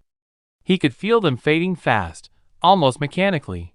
He made his way back to his parents, hugging them one last time before they faded completely. Sun awoke with a start, breathing panicked and heart racing. He numbly got out of bed and went to his parents' room, checking to see if they were still breathing. Satisfied that they were well, and alive, he made it back to his room. I suppose that's what I get for not taking an extra dose of medicine before bed. Sun thought grimly as he inhaled said medication. He knew sleep would evade him in his current state, so he decided to work out. After 3,000 push-ups, squats, sit-ups and pull-ups, he decided to take a hot shower to loosen his tense muscles. The hot water rolling down his skin felt good as the muscles in his shoulders unwound. By the time the water was beginning to get cold, he felt ready to face sleep again. He did not, however, forget to take an extra dose of medicine like before. 6 months later. Currently month 7 of Izuku's training. After school on a rest day from his beach training, Midoriya gets a text from Sun asking him to meet him at the beach for a lesson in power control. He quickly agrees and makes his way to the beach. Sun greets him on the sand of the now mostly clear beach and tells Midoriya to sit. Have you thought about any way to control your power? Sun asks, sitting across from him. No, Midoriya says. In all honesty, the young man didn't even consider this aspect. He was more worried about his body being prepared and ready to take on One for All. Well, it's food for thought. If you used the power at 100% when you got it, you would shatter whichever limb you used, Sun said matter-of-factly. Midoriya visibly paled. Even with all of this training, he wouldn't be able to handle All Might's power. It's almost funny to put in all this work, effort, blood, sweat, and tears only to not be able to do the one thing all of it is for. But you would be able to handle 5%, Sun says. 5%? Izuku asks, a little confused. Yes. Do you think All Might uses his power at 100% all of the time? No, he uses a maximum of 60 in his fights. On the rare occasion he is forced to 100%, he can do it. But in most cases, he would kill someone if he used his full power, Sun says, now looking Izuku in the eyes. It makes sense now. He would need to learn how to control his power eventually. So, I'm going to teach you how to limit your power output, Sun says, raising a finger. First, think of your power as a large river and your limit is a dam. If I control the output correctly, everything is fine. But if you don't, it will be a disaster, Sun finishes. How would I be able to practice this when I don't have it? Midoriya asks. I can let you tap into my own power.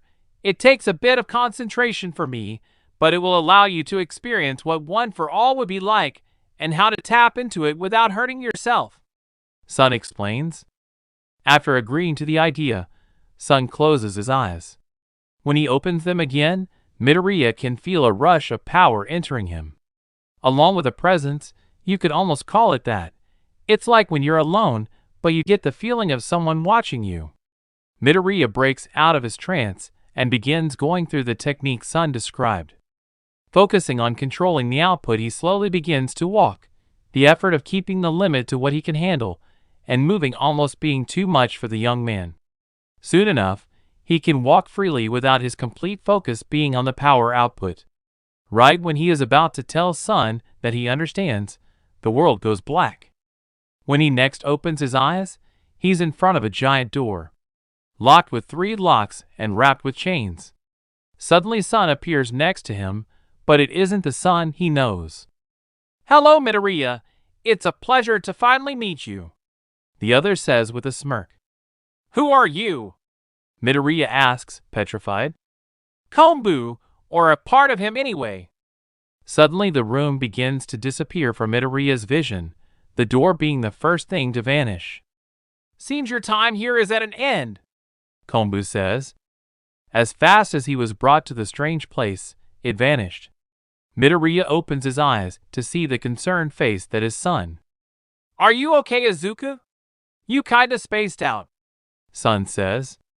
Yeah, I'm fine, Midoriya says, pushing the thoughts to the back of his mind. After a moment's reprieve, Midoriya and Sun begin combat training. Midoriya has made leaps and bounds according to Sun. You still look like a dying bird, but there's at least some method to your madness, is what he had told Midoriya one day after training. The pair go through the various stretches and warm-ups before going through the techniques. They always had a practical practice of the concepts just to make sure they stick with Midoriya. Today was the practical of everything he had learned so far, which mostly slips and the basic punches. Head movement and defense was also a major part of their training. If your offense is weak, but your defense is strong, you can outlast an opponent in the long run. But if the roles are reversed, you could end up dead in a matter of seconds. Sun's morbid, but sage advice stuck with Midoriya as he threw everything he had into the training. Alright, fighting stance, Sun says. Izuku drops into the classic turtle hermit stance immediately. Good, you have your form down. Make sure it doesn't get sloppy during the sparring match, Sun says, dropping into the same stance. Reaching into his pocket, Sun pulls out a coin and flicks it into the air. Everything seems to go in slow motion as the coin reaches its peak and begins its descent. Izuku notices that most of Sun's weight is on his front foot, signaling that he will advance first. Making a quick plan that will hopefully work, Izuku adjusts his weight to his back leg, ready to receive the charge. As soon as the coin hits the sand, Sun lunges at Izuku. First a quick jab to throw him off, followed by a strong cross. This is exactly what Izuku expected, however, as his past lessons came back to him. Give ground, but make sure you take twice as much. If your opponent is hasty, then be patient. Balance is key. Izuku continues to give ground as Sun unleashes a flurry of blows towards Midoriya. It had been agreed a while back that Sun would only use as much power as Midoriya currently had at the moment. After what seemed like forever, Midoriya finally spotted his opportunity. He ducked under the oncoming hook, responding to one of his own straight to the ribcage, exploding out to the crouch and twisting his hips with the punch for extra power. The punch lands before Sun can guard. If you catch them off guard or stun them, don't stop. Press the advantage for everything it's worth. Heeding this advice, Izuku follows with a quick jab and cross to the face. Only one lands on Sun's face. It was his nose, however. Izuku knew this would blind Sun. Taking this opportunity, he quickly drops to the ground and does a dancing move that Mina had taught him. He had modified it for use in fighting, however. The spinning momentum of the kick was enough to send Sun to the ground. Quickly, Midoriya leaps into the air with a flip, hoping to end it with a flying axe kick to the stunned and winded Sun. Sun was, however, not stunned or winded. The momentary blindness from the punch to the nose didn't last long, and due to his extensive workout routine, he could go on like this for much longer. Sun curls into himself, bringing his lower half up as he plants his hands in the sand. By the time Midoriya sees it coming, it's already too late, as Sun uses his body to propel himself in the air and deliver a devastating kick to Midoriya's stomach. The kick alone was enough to stop Midoriya's momentum completely and launch him another 4 feet in the air. After gasping for breath that just wouldn't come to him, Sun approaches the young teen.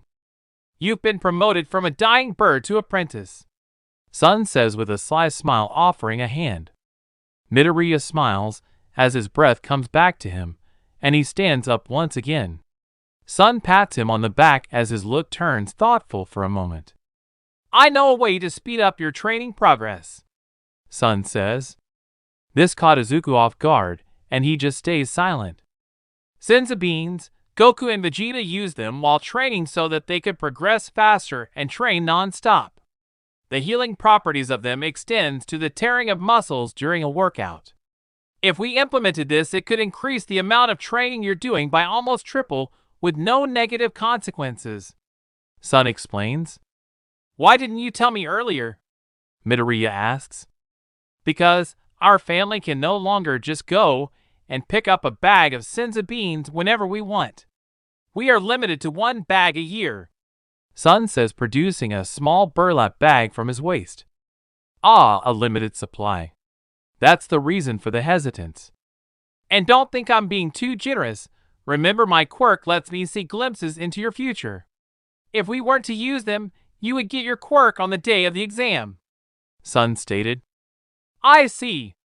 With a sigh, Sun walks forward further into the beach. All Might should be here soon. It's about time you get back to training, Sun says, tossing the small burlap sack to Izuku. Month 9. All Might arrives at the beach early in the morning. His hope is to arrive before young Midoriya and talk to him about work overload. The poor boy has basically been training day and night for the past 2 months. The only reason he hasn't brought up this topic to young Midoriya yet is because his energy level hasn't been affected in the least bit. It is, however, concerning. What All Might sees upon reaching the beach is surprising to say the least. Midoriya doing combat training with young Kanbu. It appears that he arrived mid-session as the two fight with a grace that only few can accomplish.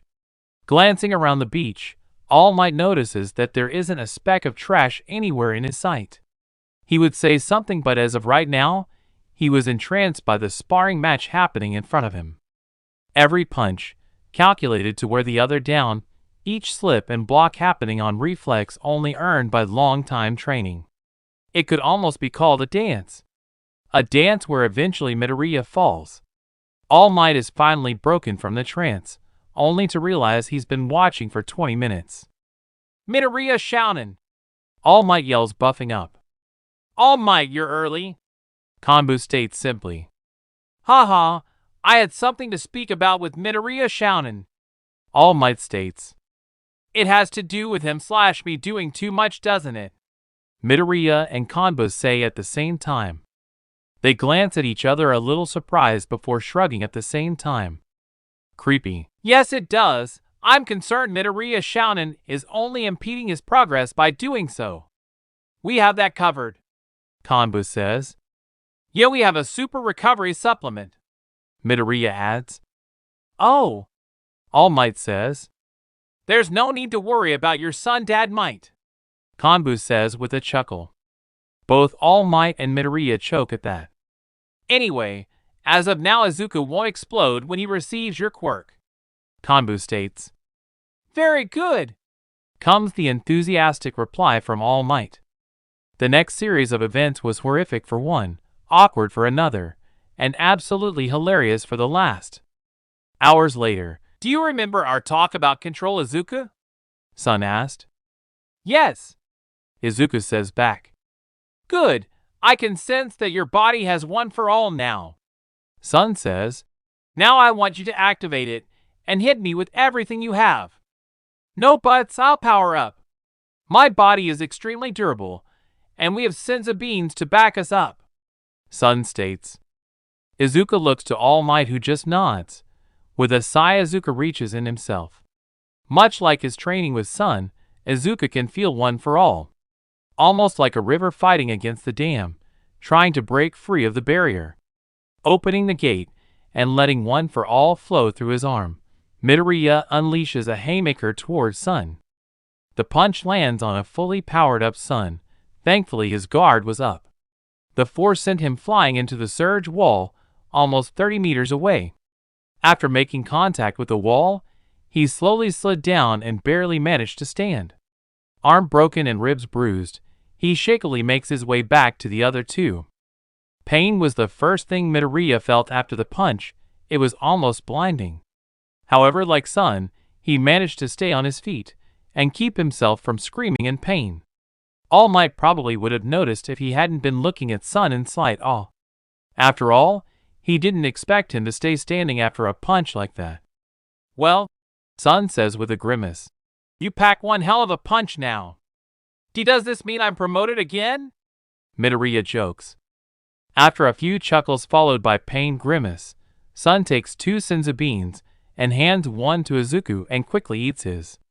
They both instantly heal, to which Sun takes a relieved breath. From apprentice to a fucking truck, Sun states. The two share a little laugh, while All Might just stands there slightly confused. Day of exam, the last words of advice, something many people hold in high regard. Sun told Izuku, I know you think it's cheating that you've gotten this far, that everything we've done has given you an unfair advantage. Sun looked off into the distance after these words. I want you to know that you're probably right. What? Izuku exclaimed. What I mean is, you would have made a fine hero, with or without our help. Everything that's happened has been because of your hard work. If it wasn't for that, your dream would be just that. A dream. This is where your story starts. When things get tough, and you feel like you may never reach the finish line. Remember where you came from, remember what drives you, and remember all those who helped you along the way. When the time comes for you to stand on the top, keep remembering these things. They will help to ground you, calm you. And if nothing else, remember we believe in you. Now and always. Izuku teared up slightly at his words. Sun gave him a hug and checked his watch. Anyway, you need to get ready. You have a big day ahead of you. With that, Sun walked away. Izuku now stood outside of the UA gates. His dream was this close. With a clenched fist and determined gaze, he walked through. It wasn't long before Midoriya ran into a familiar face. A ball of pink energy spotted him, and quickly made her way towards him. "Hey, Midori!" Mina exclaimed. "Hey, Mina!" Izuku nervously says. "I'm so excited!" Mina exclaimed, throwing a fist into the air. "I mean, this is where all of our hard work comes to fruition, right?" "Yeah." Izuku chuckles as they walk. Soon enough, they run into another familiar face. This one, however, is not friendly. Izuku, being braver than before, eyes his old friend. "Out of the way, Deku!" Bakugo growls. "Good luck, Kakin." Izuku states, brushing past his former friend. Mina eyes the fiery blonde for a moment before catching up to Izuku. "So that was him, huh?" she asks. "Yeah," Izuku simply states. The pair continue to walk in silence, that is until Izuku trips. Of course, the one time I don't freak out, something bad happens. He thinks as he sees the ground coming at him fast.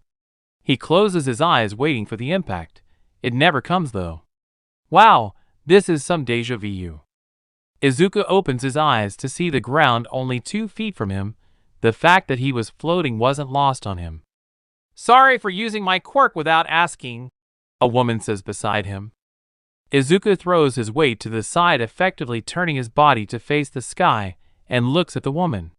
She's around his age, with a plump face, rosy cheeks, and brown bob-cut hair.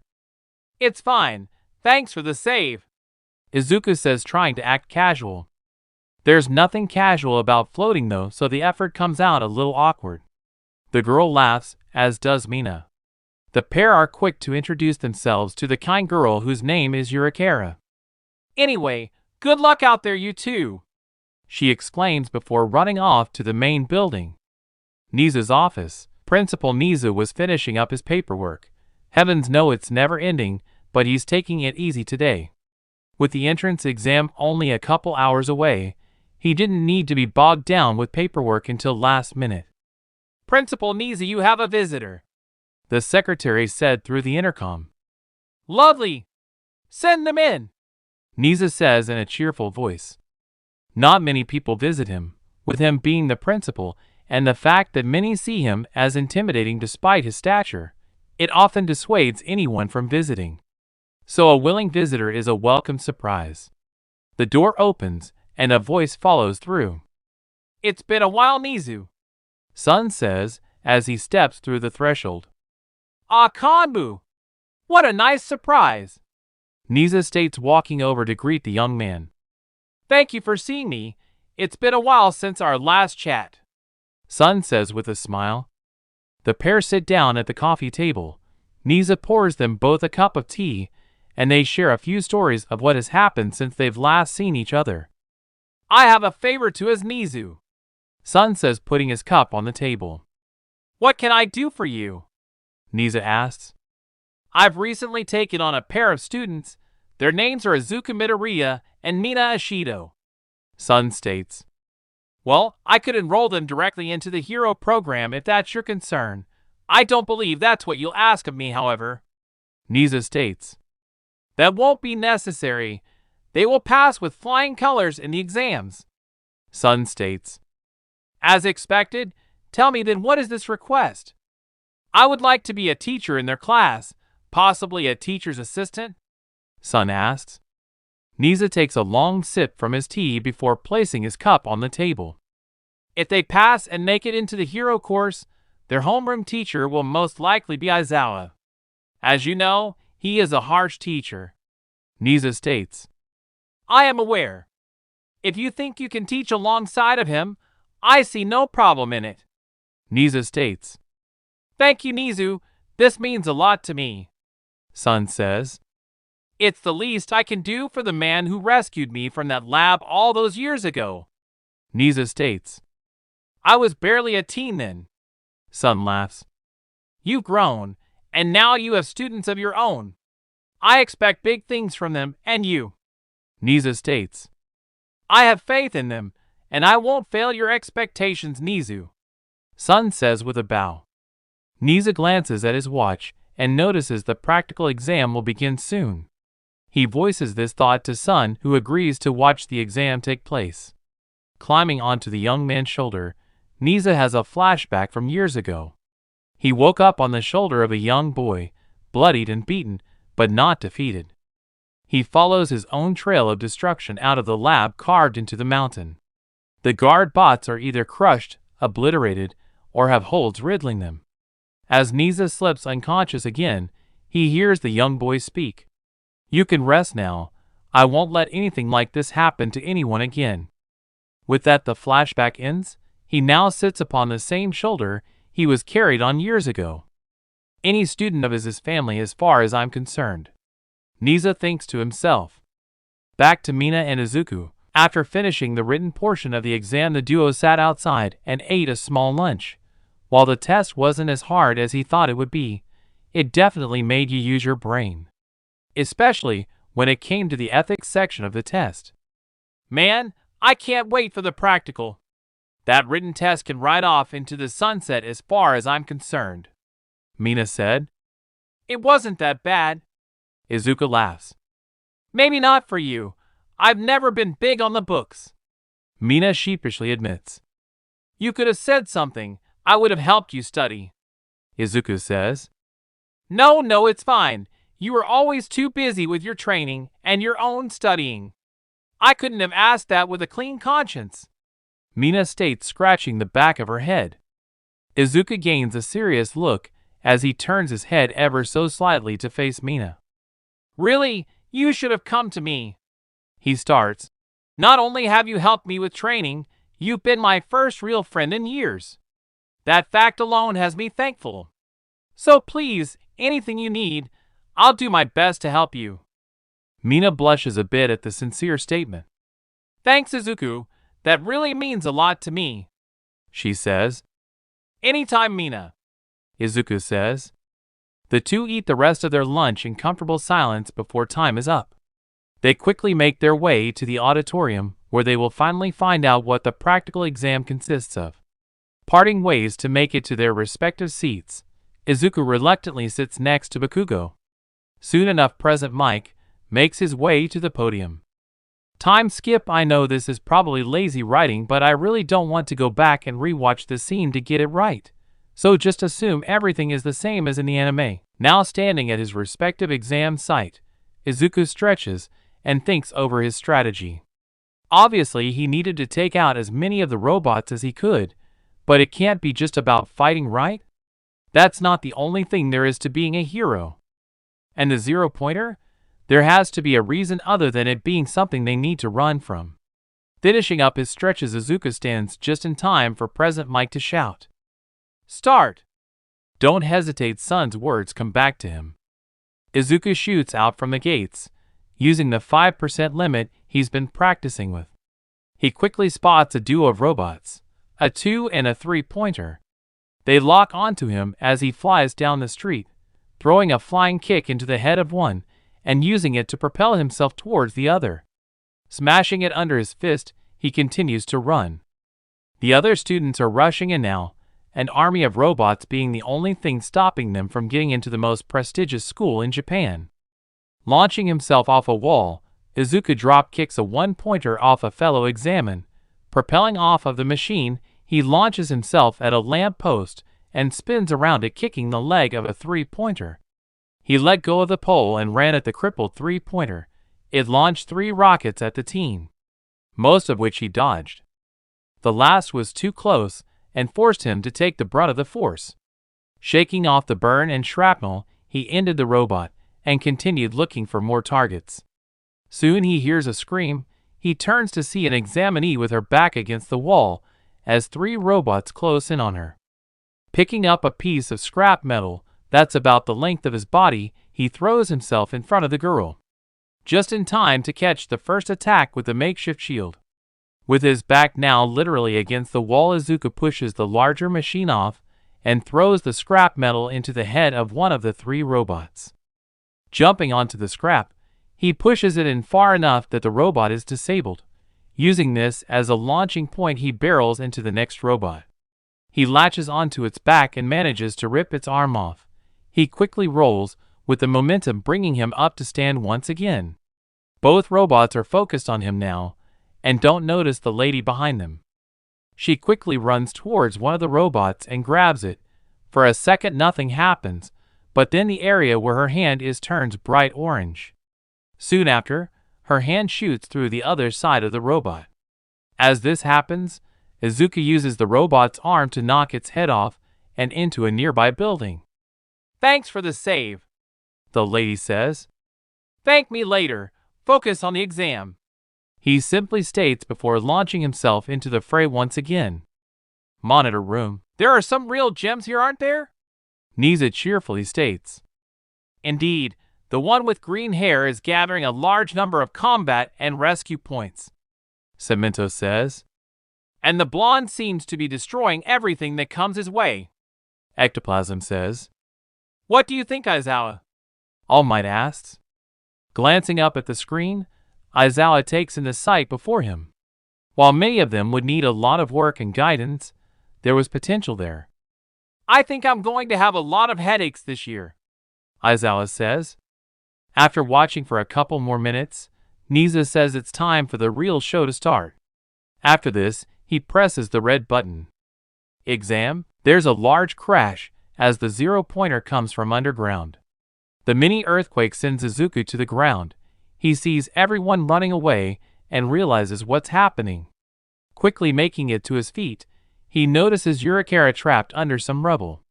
With the 0-pointer quickly approaching, Izuku goes into autopilot. Using One for All, he rushes towards the scene. Once close enough, he unleashes the full power of One for All and surges into the air. Improvised special move. He brings his fist back. His arm crackles with electricity. Dragon Fist Smash. He had launched himself directly at the machine.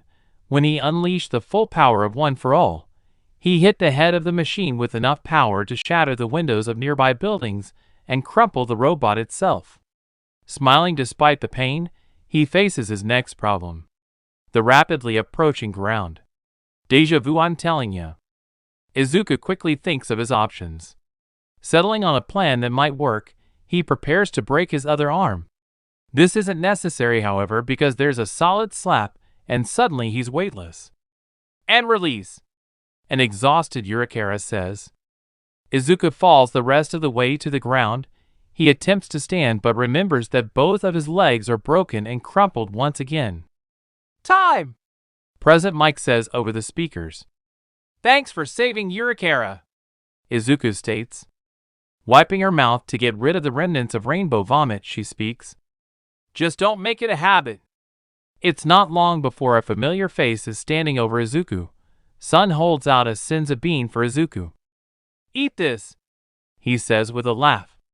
Izuku swallows the bean and feels his injuries heal, after which he punches Sun. "That was traumatizing for me, you know. I'm just messing with you." Sun laughs. Izuku looks over the exam site, seeing the absolute carnage around him. It was some battle, huh? "I'm proud of you, Izuku. You fought like a scion out there," Sun says. Izuku just smiles, and has a sudden realization. "What are you even doing here?" he asks. Sun just laughs and says, "You can't get rid of me that easily," before flying off. "Who was that?" Urikara asks. "Long story," Izuku says. 2 weeks later, Izuku works out in his room. While thinking over the exam once again, he couldn't help but think of if he got enough points. For the life of him, he couldn't remember how many points he had gotten. They all kind of blurred together in the fighting. After finishing his final set, he set the weights down. Izuku, sweetie, you have a visitor, his mom shouts. Izuku makes his way into the living area to see Mina holding an envelope and practically bouncing with excitement. I got my letter from Yue. I figured we could open ours together, she says. Oh, I would but mine. As he says this, the mail slit comes open and an envelope slides through. Just arrived, he finishes with a laugh. He retrieves his letter, and the duo walk to his room. Izuku is a little embarrassed at first, but quickly shakes it off when Mina doesn't make a big deal of all his All Might merch. They sit on the floor, resting their backs against the bed. You first, Izuku says. No, you, Mina says. Rock, paper, scissors? Izuku asks. You're on. Izuku throws rock while Mina throws scissors. I will beat you one of these days, Mina grumbles.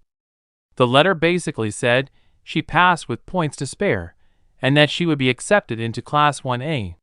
She almost chokes Midoriya to death with her hug and starts to dance around the room in celebration. After taking a moment to calm herself, she sits back down. Open yours now, she says. Izuku hesitates a moment before ripping it open to find a disc, which quickly hits the ground and brings up a hologram. Just like Mina's. The only difference, however, was that All Might was in the picture. All Might, they both exclaim. I am here as a projection.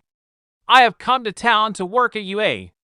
I felt I should personally tell you your results from the exam.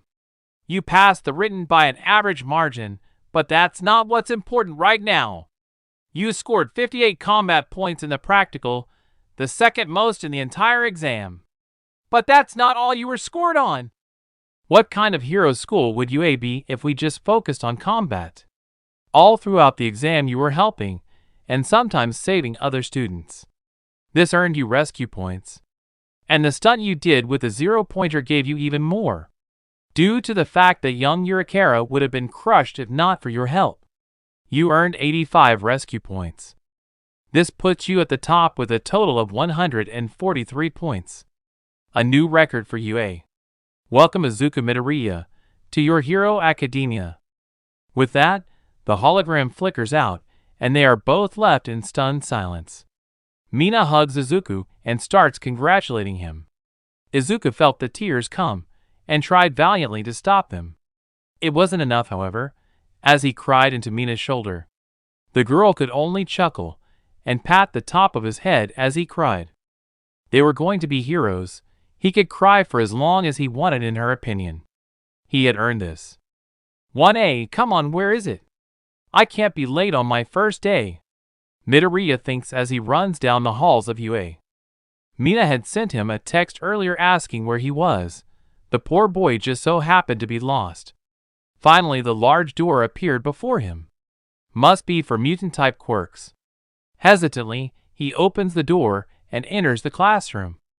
Please remove your feet from that desk, the tall blue-haired kid exclaims to Bakugo. TCH, get out of my face, you extra, Bakugo shouts back. Mina and Urikara notice Midoriya's entrance and quickly make their way over to the young man. Unfortunately, so does the boy talking to Bakugo. He quickly made his way over to Midoriya and began a sort of chopping movement with his arms. Forgot how this scene went and can't find a source for it, so enjoy my terrible improv. You? I give you my most sincere apology. You saw the true meaning behind the entrance exam while I did not. Truly, you are a better hero than me, he says. The trio of Mina, Uraraka, and Izuku give the young man a deadpan look before chuckling. Sorry, what's your name? Midoriya asks. Tenya Ida, he states. Ida, I only did what I thought was right. I had no idea there would be rescue points. Midoriya laughs. Deku, what are you doing here? Bakugo says. Midoriya blood practically freezes as he looks behind Ida to see a furious Bakugo. He quickly composes himself, stirring as much confidence as possible.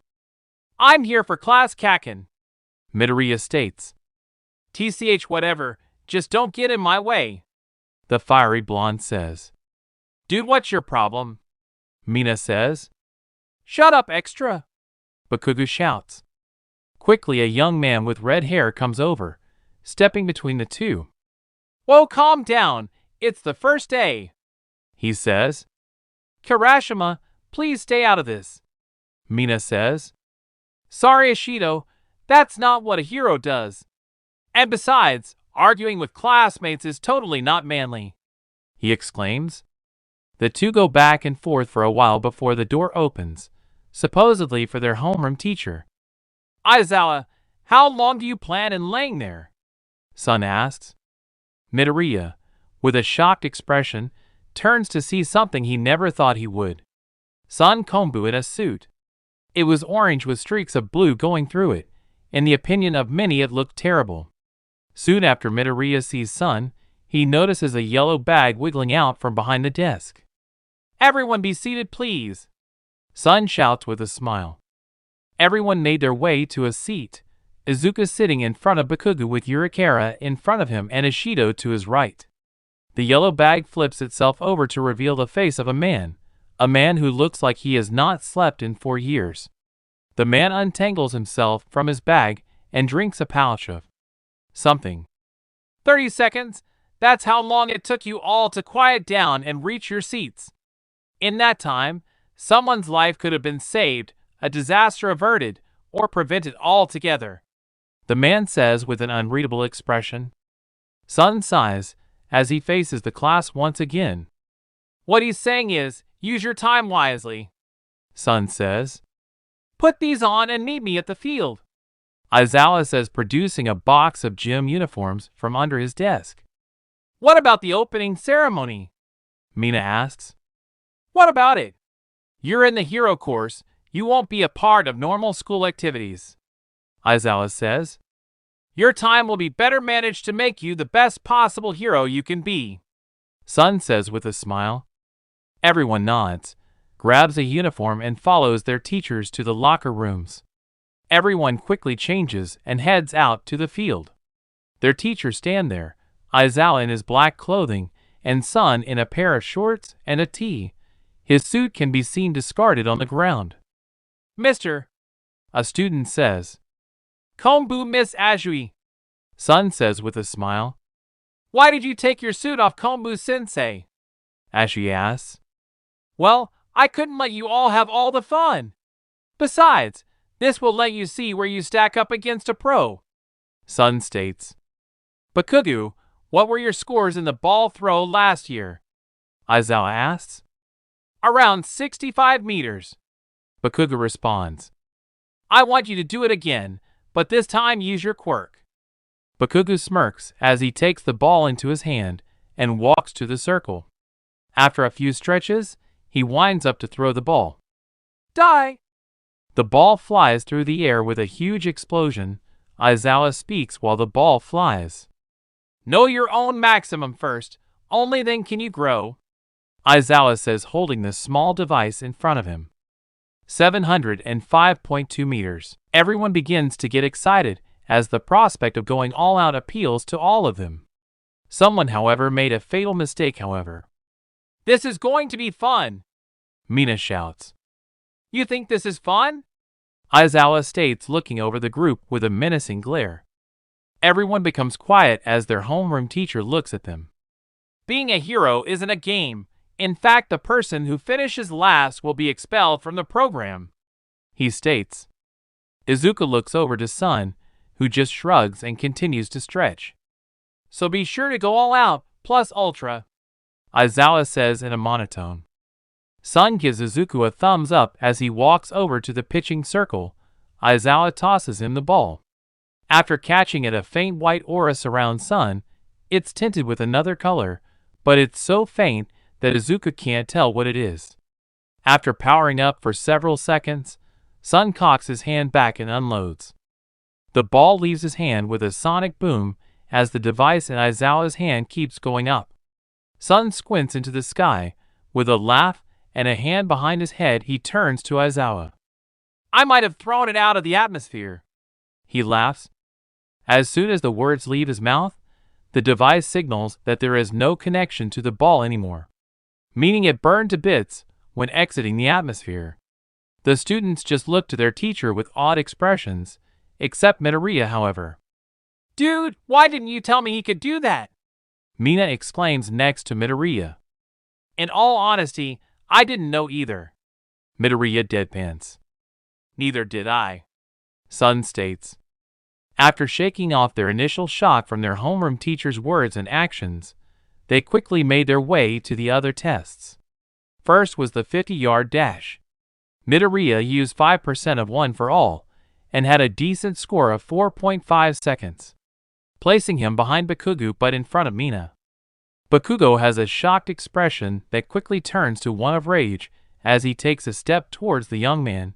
He is stopped by the larger Sun, who gives him a stern look that basically says sort it out later.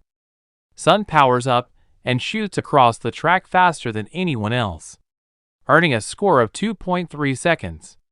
The next test was grip strength, where Midoriya deemed the action safe enough to use the upper limit of 1 for all, which was 6%, earning a score of 500 kilograms. Sun broke his device. While everyone was still in awe of the young scion, they were slowly getting used to him. Bakugo was seething at the young scion, however. The next test was the standing long jump. Izuku once again powered up and easily cleared the distance. Next came the final test, the ball throw. Everyone went before Izuku. Aizawa tossed him the ball. Izuku stared at it for a long moment.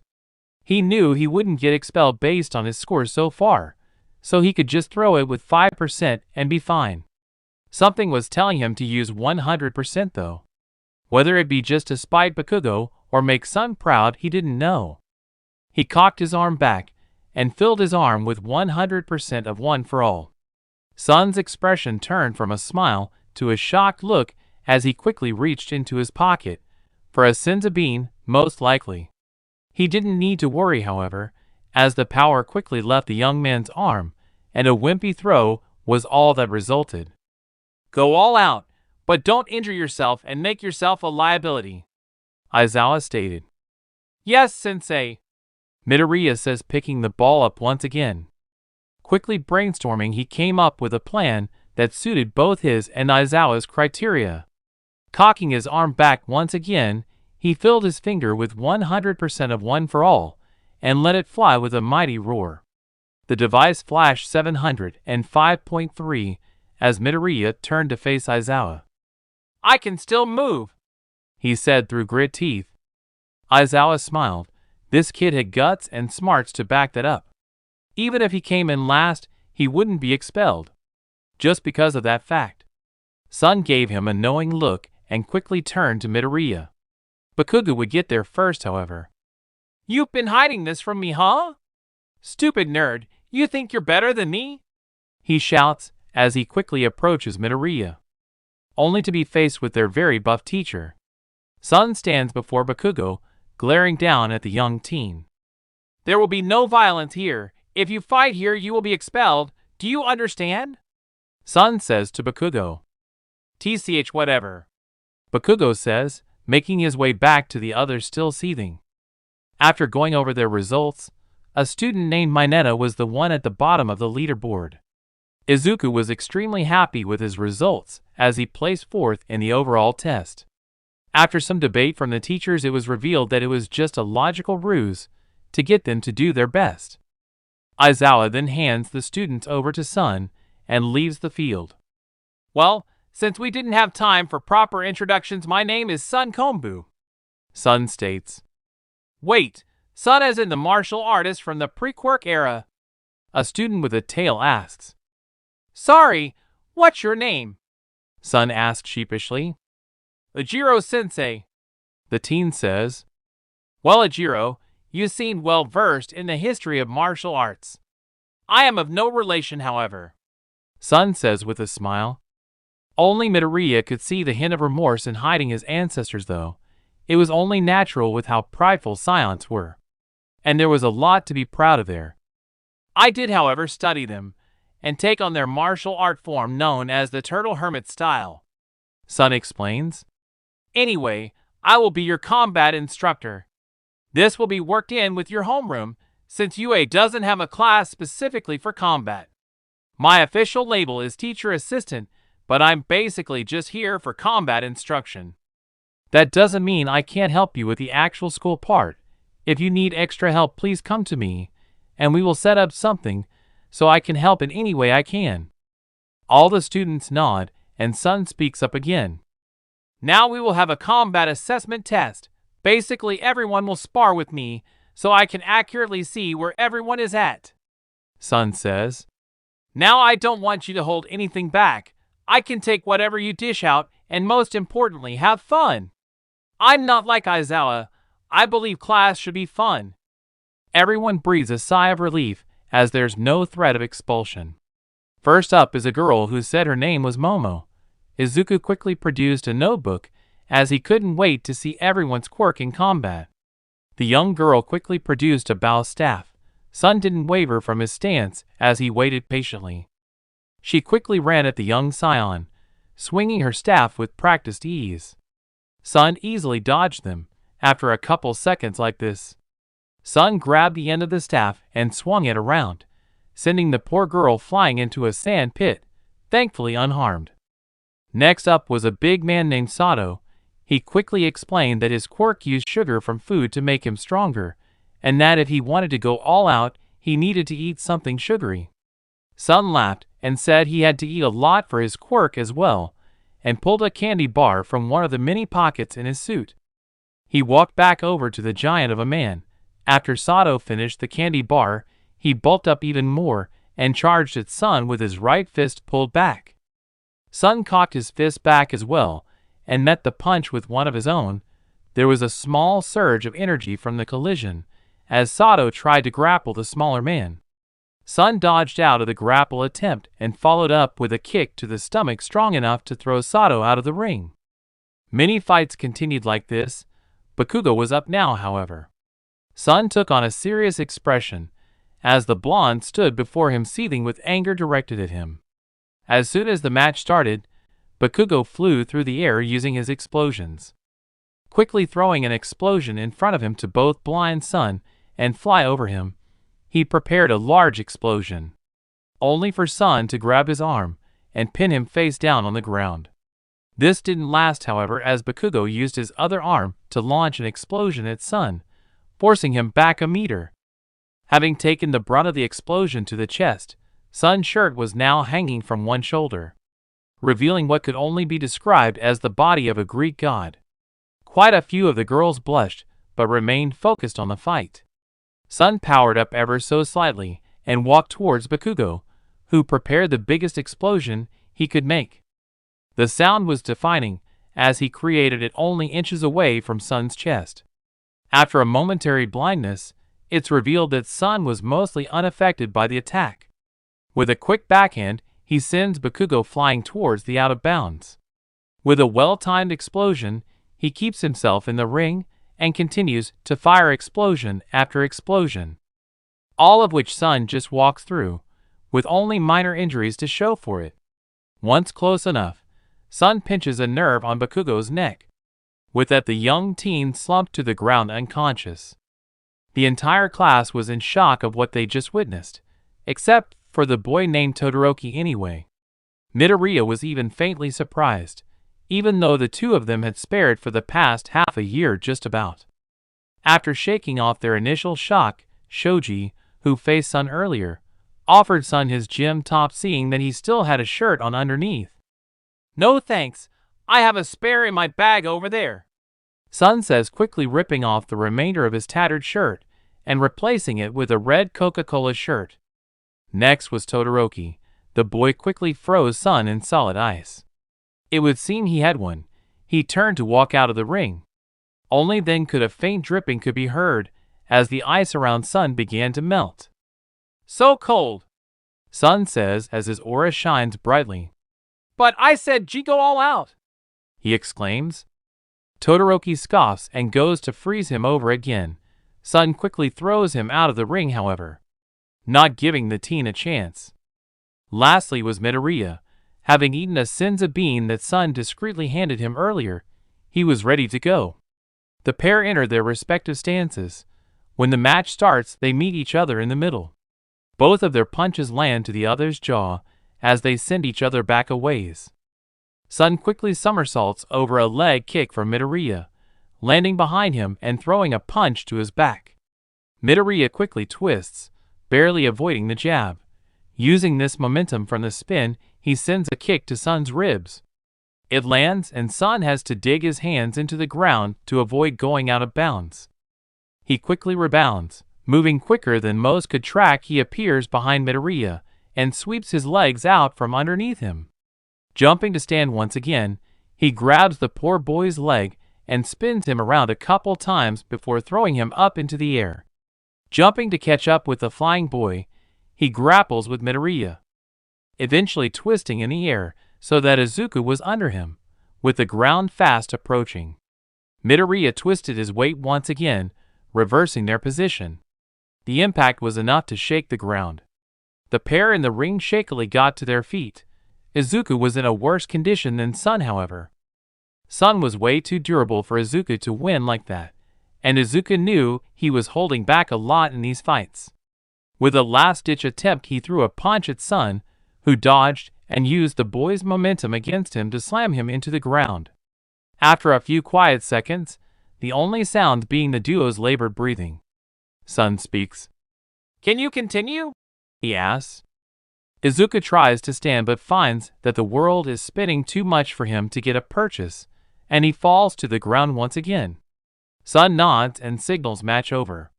Sun walks over to Midoriya and helps him to stand.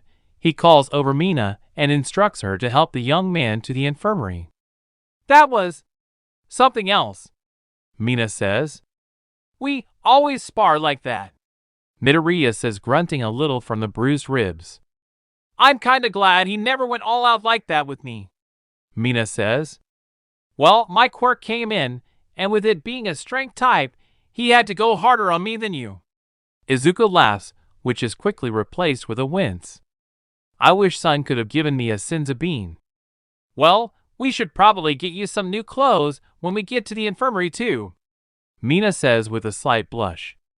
Izuku glanced down for the first time and noticed the state of his clothes. There was a large rip from the collar of the jumper to his lower abdomen. It was basically hanging off of his shoulder, revealing a lot of his upper body. His pants were also in tatters, but at least it was nothing as revealing as his upper body. Izuku quickly turned red and began to stammer out apology after apology, all of which Mina said it was fine. End of class. Having finished his first day at UA, Midoriya couldn't help but feel proud as he packed his bags. Everyone came by after his trip to the nurse and properly introduced themselves. Kirashima said that what happened out there was so manly that it made him shed a manly tear. Everyone quickly warmed up to each other, and everyone soon became fast friends. Minus Bakugo, however. The young man left class before anyone else. Midoriya barely noticed until he looked around for him. They needed to talk after all. He ran down flights of stairs and eventually caught up to the teen in the courtyard. "Kaken!" he yelled. Bakugo stopped but didn't turn around. "I know you are mad at me, like you always are. I just want to tell you that I've had a lot of people help me to get where I'm at today, from being offered this amazing power to others helping learn to use it properly. I'm not looking down on you, Kaken, and I don't think I'm better than you. I just want to be the best hero I can be," Midoriya says in a rush without thinking. Wait, did I just dash? Realization hits Midoriya. He lets All Might's secret out. Thankfully, however, it seems Bakugo didn't notice as he spoke while continuing to walk. "I don't care. I'll be stronger than you. I'm going to be number one, damn it," he shouts. Izuku just stares off at him as he walks away. Glancing down at his fist, he clenches it and thinks to himself, "Challenge accepted, Kaken." Thank you for watching. Please leave a like and subscribe to the channel. On 200 likes, part 2 will be uploaded. For now, you guys should watch this video. Just click on it and enjoy.